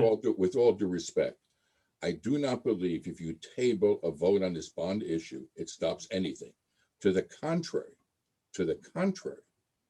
it simply authorizes the council and its staff to do what should have been done in the first place, to come up with the exact plans, to show us give us the other option. Show us the minimum amount of width that we need to pave the road, to preserve the parking, preserve the trees. Okay, it stops nothing. In fact, it accelerates everything. To pass something and then come up later and say, well, we can always amend it, makes no sense to me. And I'd like to ask the rest of the residents, do you agree with this or do you not agree with this? We're not going to take, Mr. Schweizer, we're not going to take a poll and go through that, but let me explain. Mr. Councilor Wenzel, how does the governing body go forth on an ordinance? Can you explain that? Okay, so ordinances in general are first and second readings. You're on a second reading, which is the public hearing, which is what you're conducting right now to hear commentary from the public. It is up to the council on how to act on each specific ordinance, either to approve or disapprove of it. That is the council's prerogative. Normally with bond ordinances, well, not normally, always with bond ordinances, you need a supermajority to vote in favor. And part of the bond ordinance procedure is that this then authorizes the bond council, Little Falls Bond Council, to then proceed on his end to then go out for the issuance of a bond, which is then available to be used by the, once the bond is issued, to be used by the township for that particular need as identified in the bond ordinance. As you indicated, Council President, when you indicate the thing that you are bonding for, that money is attached to that thing. So if you bond for example, one of the other things that you've bonded for in the past is the Duva Field improvements. You cannot use Duva Field improvement bond money for police car purchases or vice versa. So you are attaching a bond amount to a particular project. You are not, I know there's been some commentary back and forth, you are not attaching it to a particular project style or design. It has nothing to do with a style or design. It has everything to do with the work that is contemplated or could be contemplated at that site. It is for the council, the mayor, and administration to ultimately make the final decisions in terms of the application of those bond monies at a future point for whatever design they think is appropriate and at that particular location. I don't know if that answers your question, but Thank you. Yes, it does. Thank you, Councilor Wenzel. Mr. Schweizer, you have another question? So, yes. Is someone talking? I'm sorry. I'm sorry, Council President. I thought you were moving to the next person. There's someone else who likes. Yeah. Well, is there anyone else besides Mr. Schweizer would like to talk on this before? Mr. Bott would like to talk. Yeah, I would like to just ask. Mr. Bott, the floor is yours, sir. Go ahead. Thank you.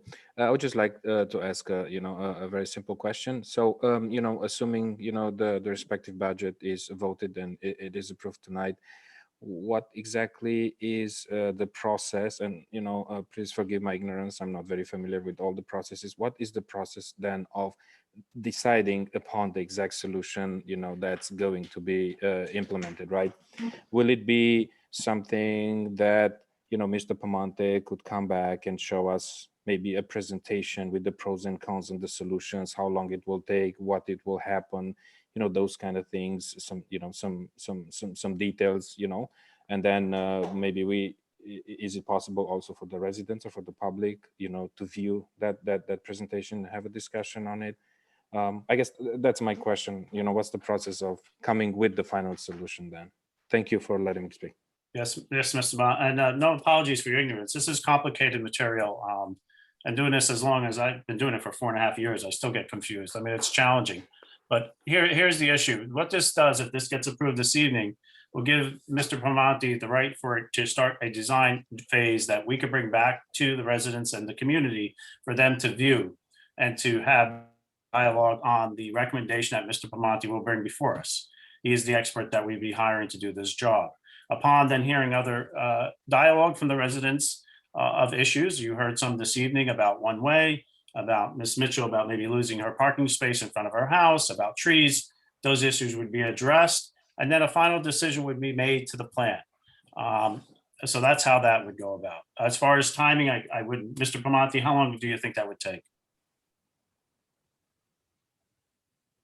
Council President, we've actually gone quite detailed in the site plan and the layout of this. We could be prepared to provide all the details within the next few weeks in a preliminary form. It sounds as though we're going to go through some iterations. The alignment that we have achieved right now is available to start that process if need be. Right. So we will be getting back to the community. I think the alignment is somewhat okay, but it's a little bit challenging for lay people to kind of understand. So a more descriptive, detailed plan, so residents could get a better visual. I don't know if the council and the mayor can agree with me, so they can have a better understanding about how the roadway is going to look, what the residents will lose in parking, the width that's going to be proposed. Again, this is not this is just allowing the funding. So we recognize that we're going to be paving the road. The details are going to come later. However, if the council feels this is not going to be the way it's going to be, then the vote will go against. Mr. Schweizer, you'd like to speak again, sir? Yes, one more comment, okay? Absolutely. Okay. And I might not understand city government. I was the assistant commissioner of health in New York City. I have some understanding of budget. What I don't understand is you're setting as a roadmap a $600,000 plan and then saying, let's do the details. The details may turn out to be a $300,000 plan. Where I come from the Bronx, you do the details first. Are we doing 2 11 feet wide lanes or 1? Are we creating parking spaces or not? I assume it costs money to cut down trees and what have you or not. So my suggestion is take the couple of weeks that you would need to fine tune it, come back to the town and say, okay, this is what we think we can do. Maybe put 2 options on the table.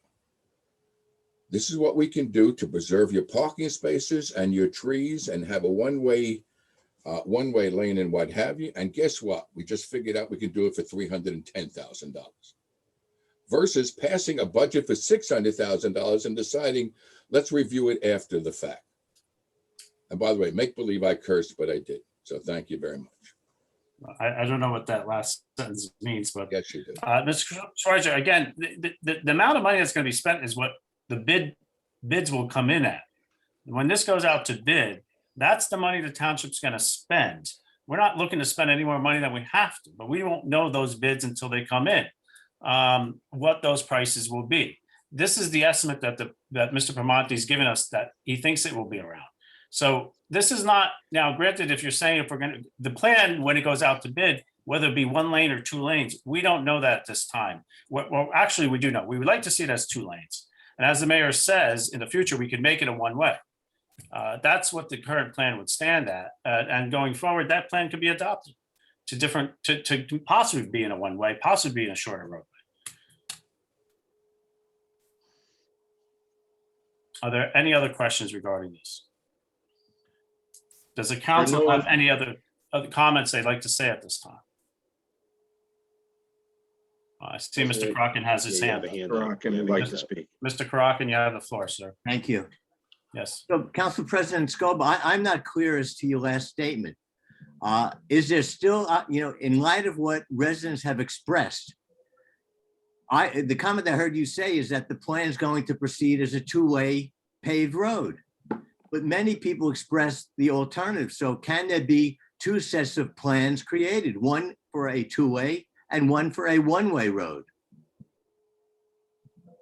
Well, I imagine various plans can be, yeah, Mayor, you want us to comment? Sure.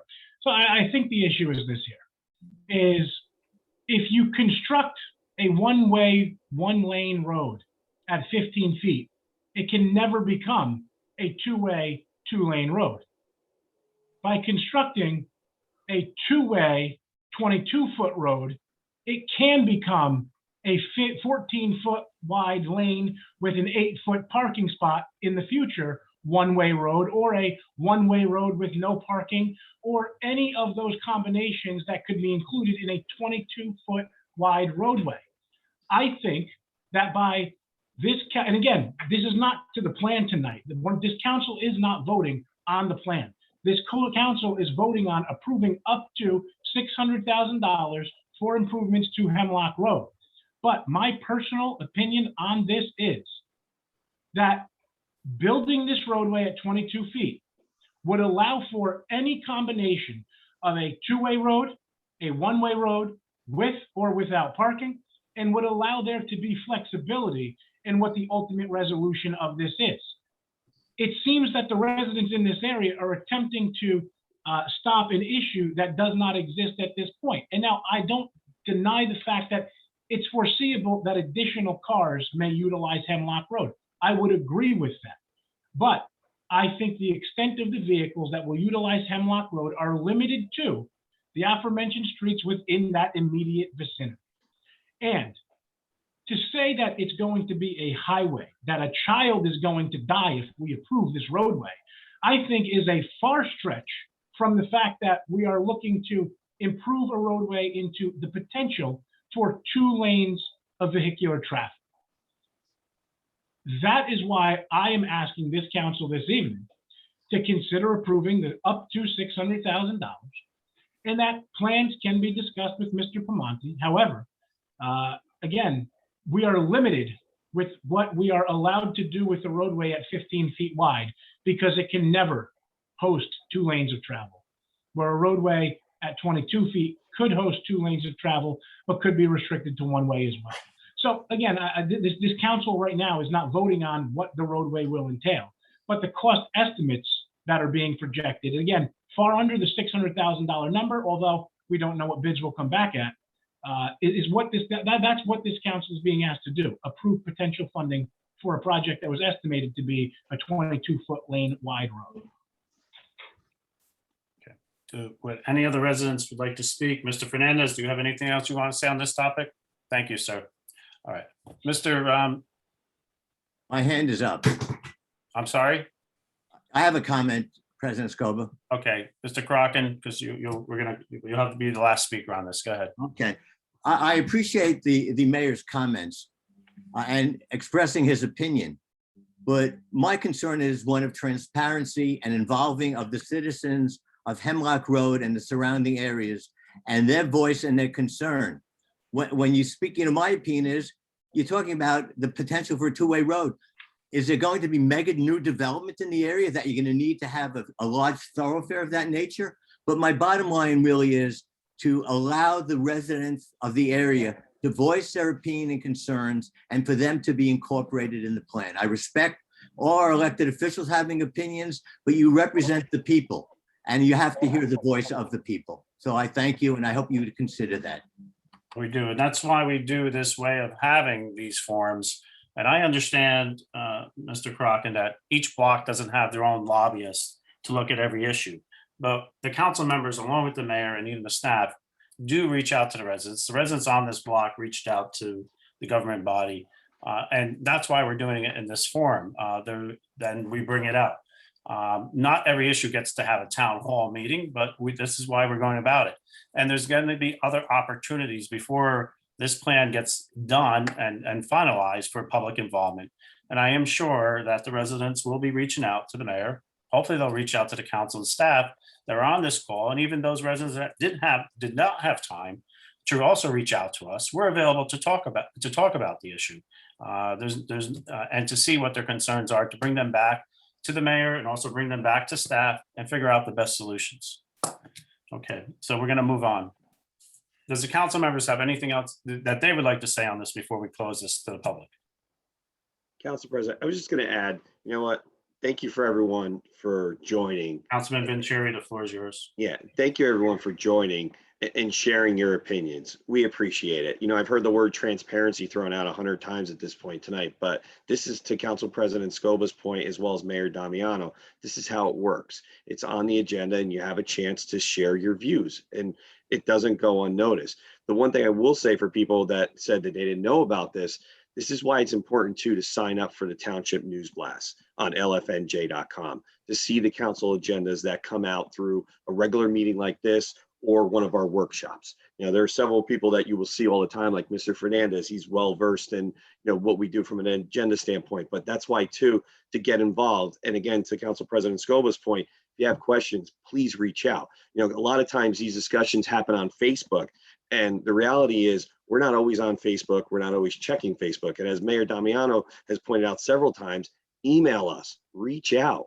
You know, that's the one thing I will always say too, because there's no backyard deals, there's no revenues or whatever that was on these comments. It's like the reality is this is how government works, okay? And we appreciate everyone being here, and we take these things very seriously. But again, reach out. Don't be afraid to pick up the phone, shoot an email. But please, Facebook is not the be all end all when it comes to what's going on. That's why it's always good to ask here in these types of forums, because you will get the real answers, not someone else speculating on something.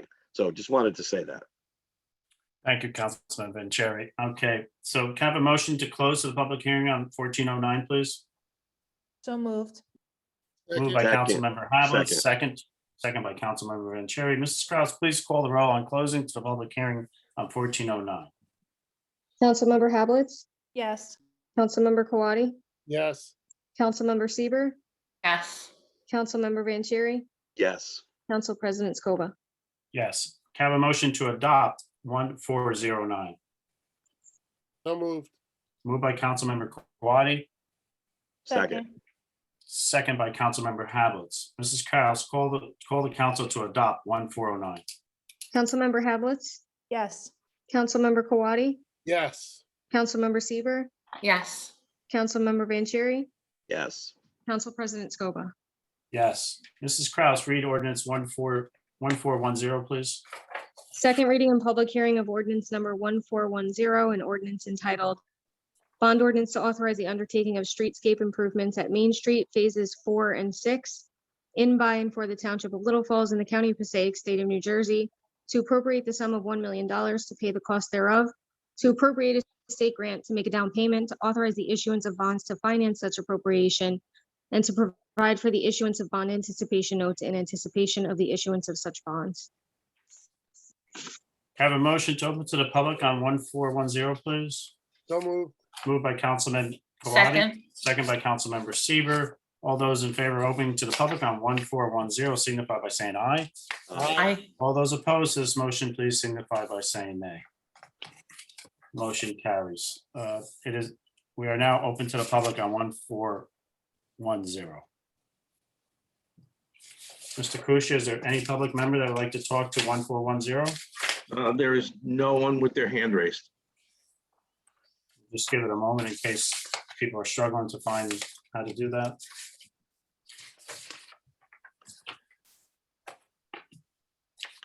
It's in the reactions button on your screen. Okay. No, Have a motion. no hands raised. Okay, can I have a motion to close to the public on 1410? So moved. Moved by Councilmember Kawadi, second. Second.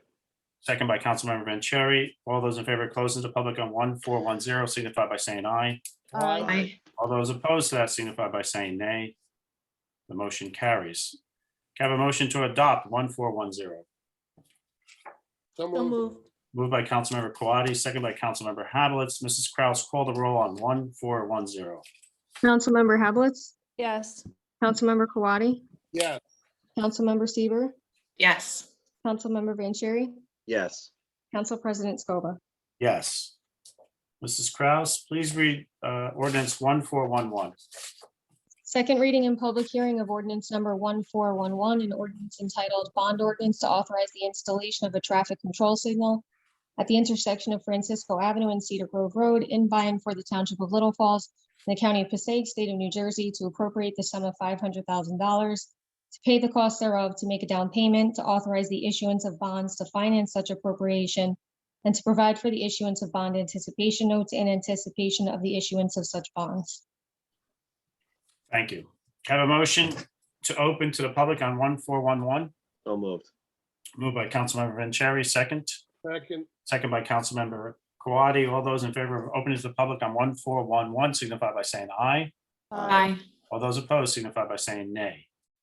The floor is now open on 1411. Mr. Kusia, let me know if anyone would like to speak, please. And there are no hands raised at this time, Council President. Thank you, sir. Have a motion to close the public hearing on 1411. So So moved. moved.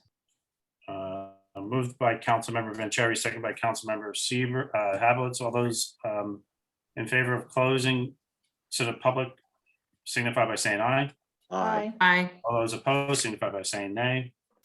Can I have a motion to adopt 1411? So moved. Moved by Councilmember Vanchery, second. Second. Second by Councilmember Seaver. Mrs. Kraus, call the roll to adopt 1411. Councilmember Havelitz, Yes. Councilmember Kawadi, Yes. Councilmember Seaver, Yes.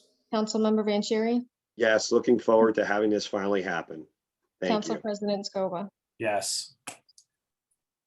Mrs. Kraus, read ordinance 1412.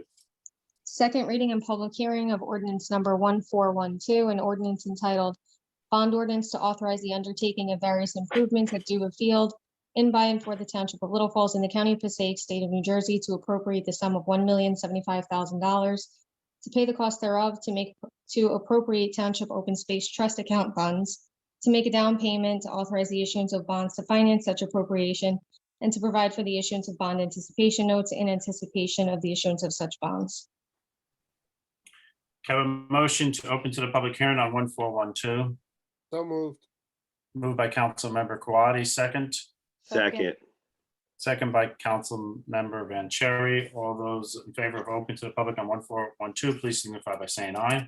Aye. Aye. All those opposed signify by saying nay. The motion carries. The floor is now open on 1412.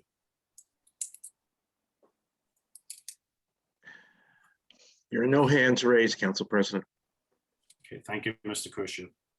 Can I have a motion to close to the public hearing on 1412? So moved. Moved by Councilmember Kawadi, second. Second. Second by Councilmember Vanchery. Mrs. Kraus, call. I'm sorry, was this to close to the public? Yes. Okay, all those want to close the public signify by saying aye. Aye. All those opposed signify by saying nay. The motion carries to close to the public on 1412. I have a motion to adopt 1412. So So moved. moved. Moved by Councilmember Kawadi, second by Councilmember Vanchery. Mrs. Kraus, call the roll to adopt 1412. Councilmember Havelitz, Yes. Councilmember Kawadi, Yes. Councilmember Seaver, Yes. Councilmember Vanchery, Yes. Council President Scoba. Yes. Can I have a motion to open the meeting to the public for all matters? So moved. Moved by Councilmember Vanchery, second. Second. Second by Councilmember Hablitz. All those in favor of opening this meeting for all general public matters signify by saying aye. Aye. Aye. Those opposed to that motion signify by saying nay. Please make sure you take your buttons off mute when you're voting. Mrs. Kraus, please read the statement. Members of the public who desire to provide comment shall raise their virtual hand in the Zoom application. The meeting moderator will cue the members of the public that wish to provide comment, and the council president will recognize them in order. Members of the public who have joined the meeting by calling in must press *6 to mute and unmute themselves and *9 to raise their hand. Members of the public who have joined the meeting via the Zoom application must click the reactions icon and then the raise hand icon. Please give your name and address for the record. Comments, once the process is complete, we will return to the regular order of business. Thank you, Mrs. Kraus. The floor is now open. Mr. Fernandez would like to be heard, Council President. Mr. Fernandez, good evening again. The floor is yours, sir. Mr. Fernandez, can you hear us? Unmute, Mr. Fernandez. Unmute. You have to Unmute. unmute, Mr. There you go. Got it. There you go. There you go, Mr. Fernandez. Okay, Good evening I- again, sir. The floor is yours. I keep forgetting. I'm sorry. That's all right. It's a pain in the neck. Two questions I have Go tonight. ahead, sir. One is for the mayor, and as he read us all these data that he has on the COVID-19 before, and he says that the restrictions are being lifted and all that, which is good news. That means that we're improving. When do you expect to have the meeting in person at City Hall? Mayor? Mr. Fernandez, that's a great question. I think we are certainly getting much closer to that becoming a realistic possibility. While there are mask mandates and things are being lifted, I still think that in large indoor public settings.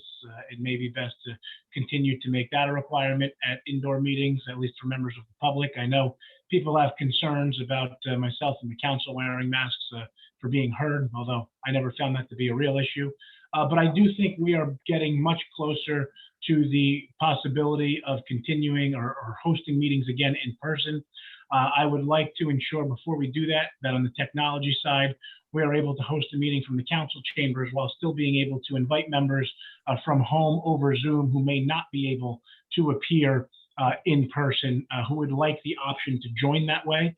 I think that's something that we need to make sure that we have completely lined up because there are still a number of people who may have those concerns. And I think once we can accomplish that, and once we can, all agree that it's safe to return, that we can begin returning to in-person meetings while hosting them hybrid for people at home who can't attend, are unable to, or are too afraid to for COVID-related reasons. Especially, Does that answer your question, Mr. Fernandez? yes, and I say that especially, Mr. Mayor, because I mean, quite a few places are doing it. If you have to show proof that you are fully vaccinated, and then according to the CDC, according to all these health places, you can infect anybody, or you can. So my question is, if you have to prove that you are fully vaccinated, why not? Well, I think what you stated is, again, in response to what you've stated, just based upon the little that I know, and I'm certainly no infectious disease expert, but just because you're vaccinated does not mean that you cannot contract COVID. It also does not mean that you cannot spread COVID. While your chances of being symptomatic are greatly reduced, your possibility of getting it is still high. And you might be 70% less likely to transmit it, but it does not mean that you are 0% guaranteed to spread it. So again, I can appreciate your concerns. I have concerns. I will still tell you, and I've been saying this from day one. I'm vaccinated. Whether people agree with that or not, that's not really what I'm talking about here. I am, but I still have 2 young children at home. I don't care if I get COVID. And I'm not saying that because I think I'm stronger than COVID. I can certainly tell you I'm not stronger than the sun. It burned me yesterday. It's kind of the same thing here. But what I am afraid of is I do not want to spread COVID to my children. That doesn't mean that I'm afraid to meet in person. I may very well wear a mask if I'm doing that with people who I don't know whether they've been vaccinated and where they've been. But again, I think, like I've said, we are definitely on a trajectory to get back to quote unquote normal, to get back to in-person meetings while still allowing people to join us virtually.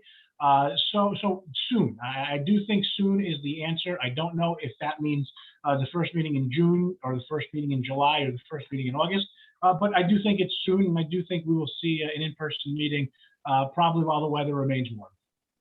All right. And my second question. Go ahead, Mr. Fernandez. And Yes. that was the question that, if you remember, I was going to ask at the past 2 weeks ago at the workshop that you said I couldn't ask the question. It has to do with Ordinance 1406, and it's titled the Downtown Area Redevelopment. Yes, sir. I heard Mr. Conkling, I think his name is Mr. Conkling, the planner, the town planner, saying he made a nice presentation and all that, but one thing he didn't address, and I read every page of that ordinance, it was the parking space. In fact, I read something in that paper about pilot, payment in lieu of taxes for parking spaces, and I think the amount was $5,000. If you don't have the amount. That's correct, Mr. Fernandez. Okay, good. I read it right then. Yes. But that sounds like sort of ironic, because you just talk about at the beginning of the meeting, Mr. Damiano, the issue with the traffic downtown, how congested it is.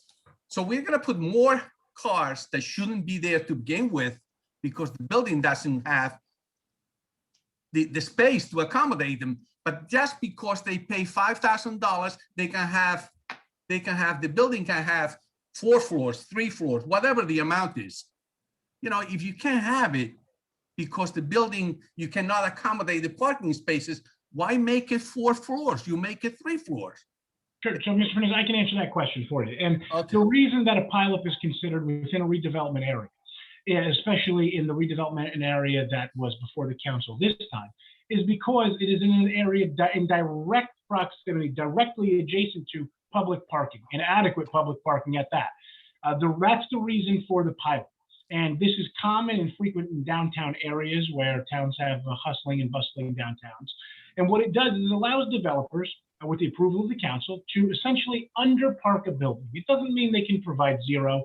It doesn't mean that they can provide 10 parking spaces when 100 is required. But what it does allow them to do is provide typically enough parking spaces for all of the residents, but cut back on the number that would otherwise be required for their retail sections. And it's twofold. It actually benefits the town in 2 ways. And I'm going to explain to you how.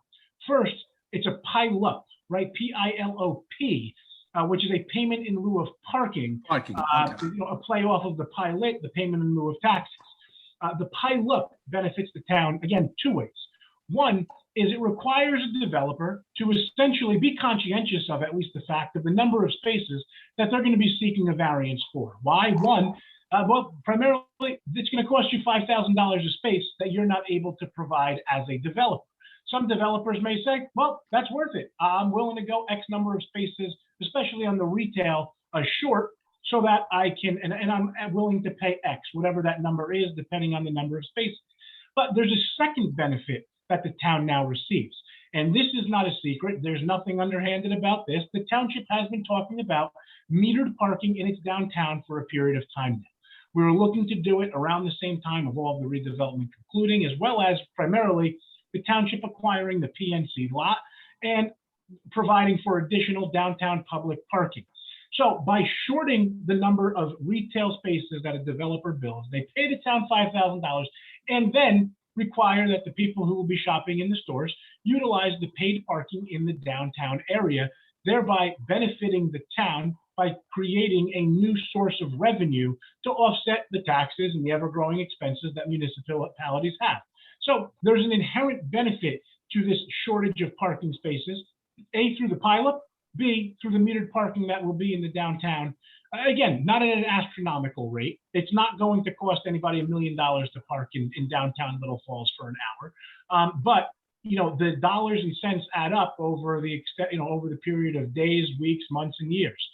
So there is a benefit to the town, and that's why in this particular redevelopment area, a pilot would be considered. I would agree with you that a pilot on any of the other redevelopment sites or the other projects that have been happening in town would not be something that should necessarily be entertained. A couple space parking variants here and there, maybe. Again, up for debate at the planning board or zoning board level. But a significant shortage intentionally with the ability to buy out parking spaces when there's not public parking, I don't believe works. But in this immediate downtown with close proximity to public parking, I believe this is an area that is ripe for a pilot that provides numerous benefits to the town. Well, I think. Explain that, Mr. Fernandez. No, actually, if I may, just my last comment, I think I don't agree with you, Mr. Mayor, respectfully, because I think I don't think he discourages the developer. I think he gives the developer an incentive to build another floor because he doesn't have to meet the requirements. Then the other building will have to, as far as parking, will have to meet. Therefore, he can, like I said, build another floor, sell more apartments, and pay only $5,000 a parking space. Mr. Fernandez, the mayor will address it again, but this is more concerning retail, not the residents. But Mayor, you want to go over? Correct, and you're right. And I will tell you this: a developer, in my opinion, would be foolish to not provide enough parking for their own residents. Residents that are paying $2,000 a month, $3,000 a month for 800 square feet of living space don't also then want to say, oh boy, and now on top of this, I need to pay for a parking permit to be able to park here year round on the street in a public parking lot across the street from where I'm living, not directly adjacent to where my development is. So I think a developer would essentially be shooting themselves in the foot. And while they can have this internal debate, I think I don't think a developer having a substantial shortage of parking spaces, at least for the residential component of their development, is, again, something that they would be willing to consider. Anything else, Mr. Fernandez? No, not for today, not for tonight. I think We thank you to joining our meeting, and we look forward to seeing you in person when we do that, hopefully when the mayor opens up the town hall. Are there any other residents that'd like to speak in public matters? None other at this time, sir. Thank you, Mr. Kusia. Want to thank, let me have a motion to close to the public for public comment, please. Moved by Councilmember Hablitz. Was that second by Councilmember Seaver? Councilmember Vanchery? Councilmember Vanchery, all those in favor of closing to the public signify by saying aye. Aye. All those opposed signify by saying nay. I want to thank the staff, Mr. Bramante, and all the residents for their patience and their questions and their concerns for joining us this evening. Thank you to Mr. Kusia, Mrs. Kraus for helping us navigate through this meeting. At this time, can I have a motion to adjourn? So moved. Moved by Councilmember Kawadi, second. Second. Second by Councilmember Hablitz. All those in favor of adjourning this meeting signify by saying aye. Aye. Well, those opposed to that motion signify by saying nay. Motion carries. Good night, everyone. Thank you. Right on. Aye.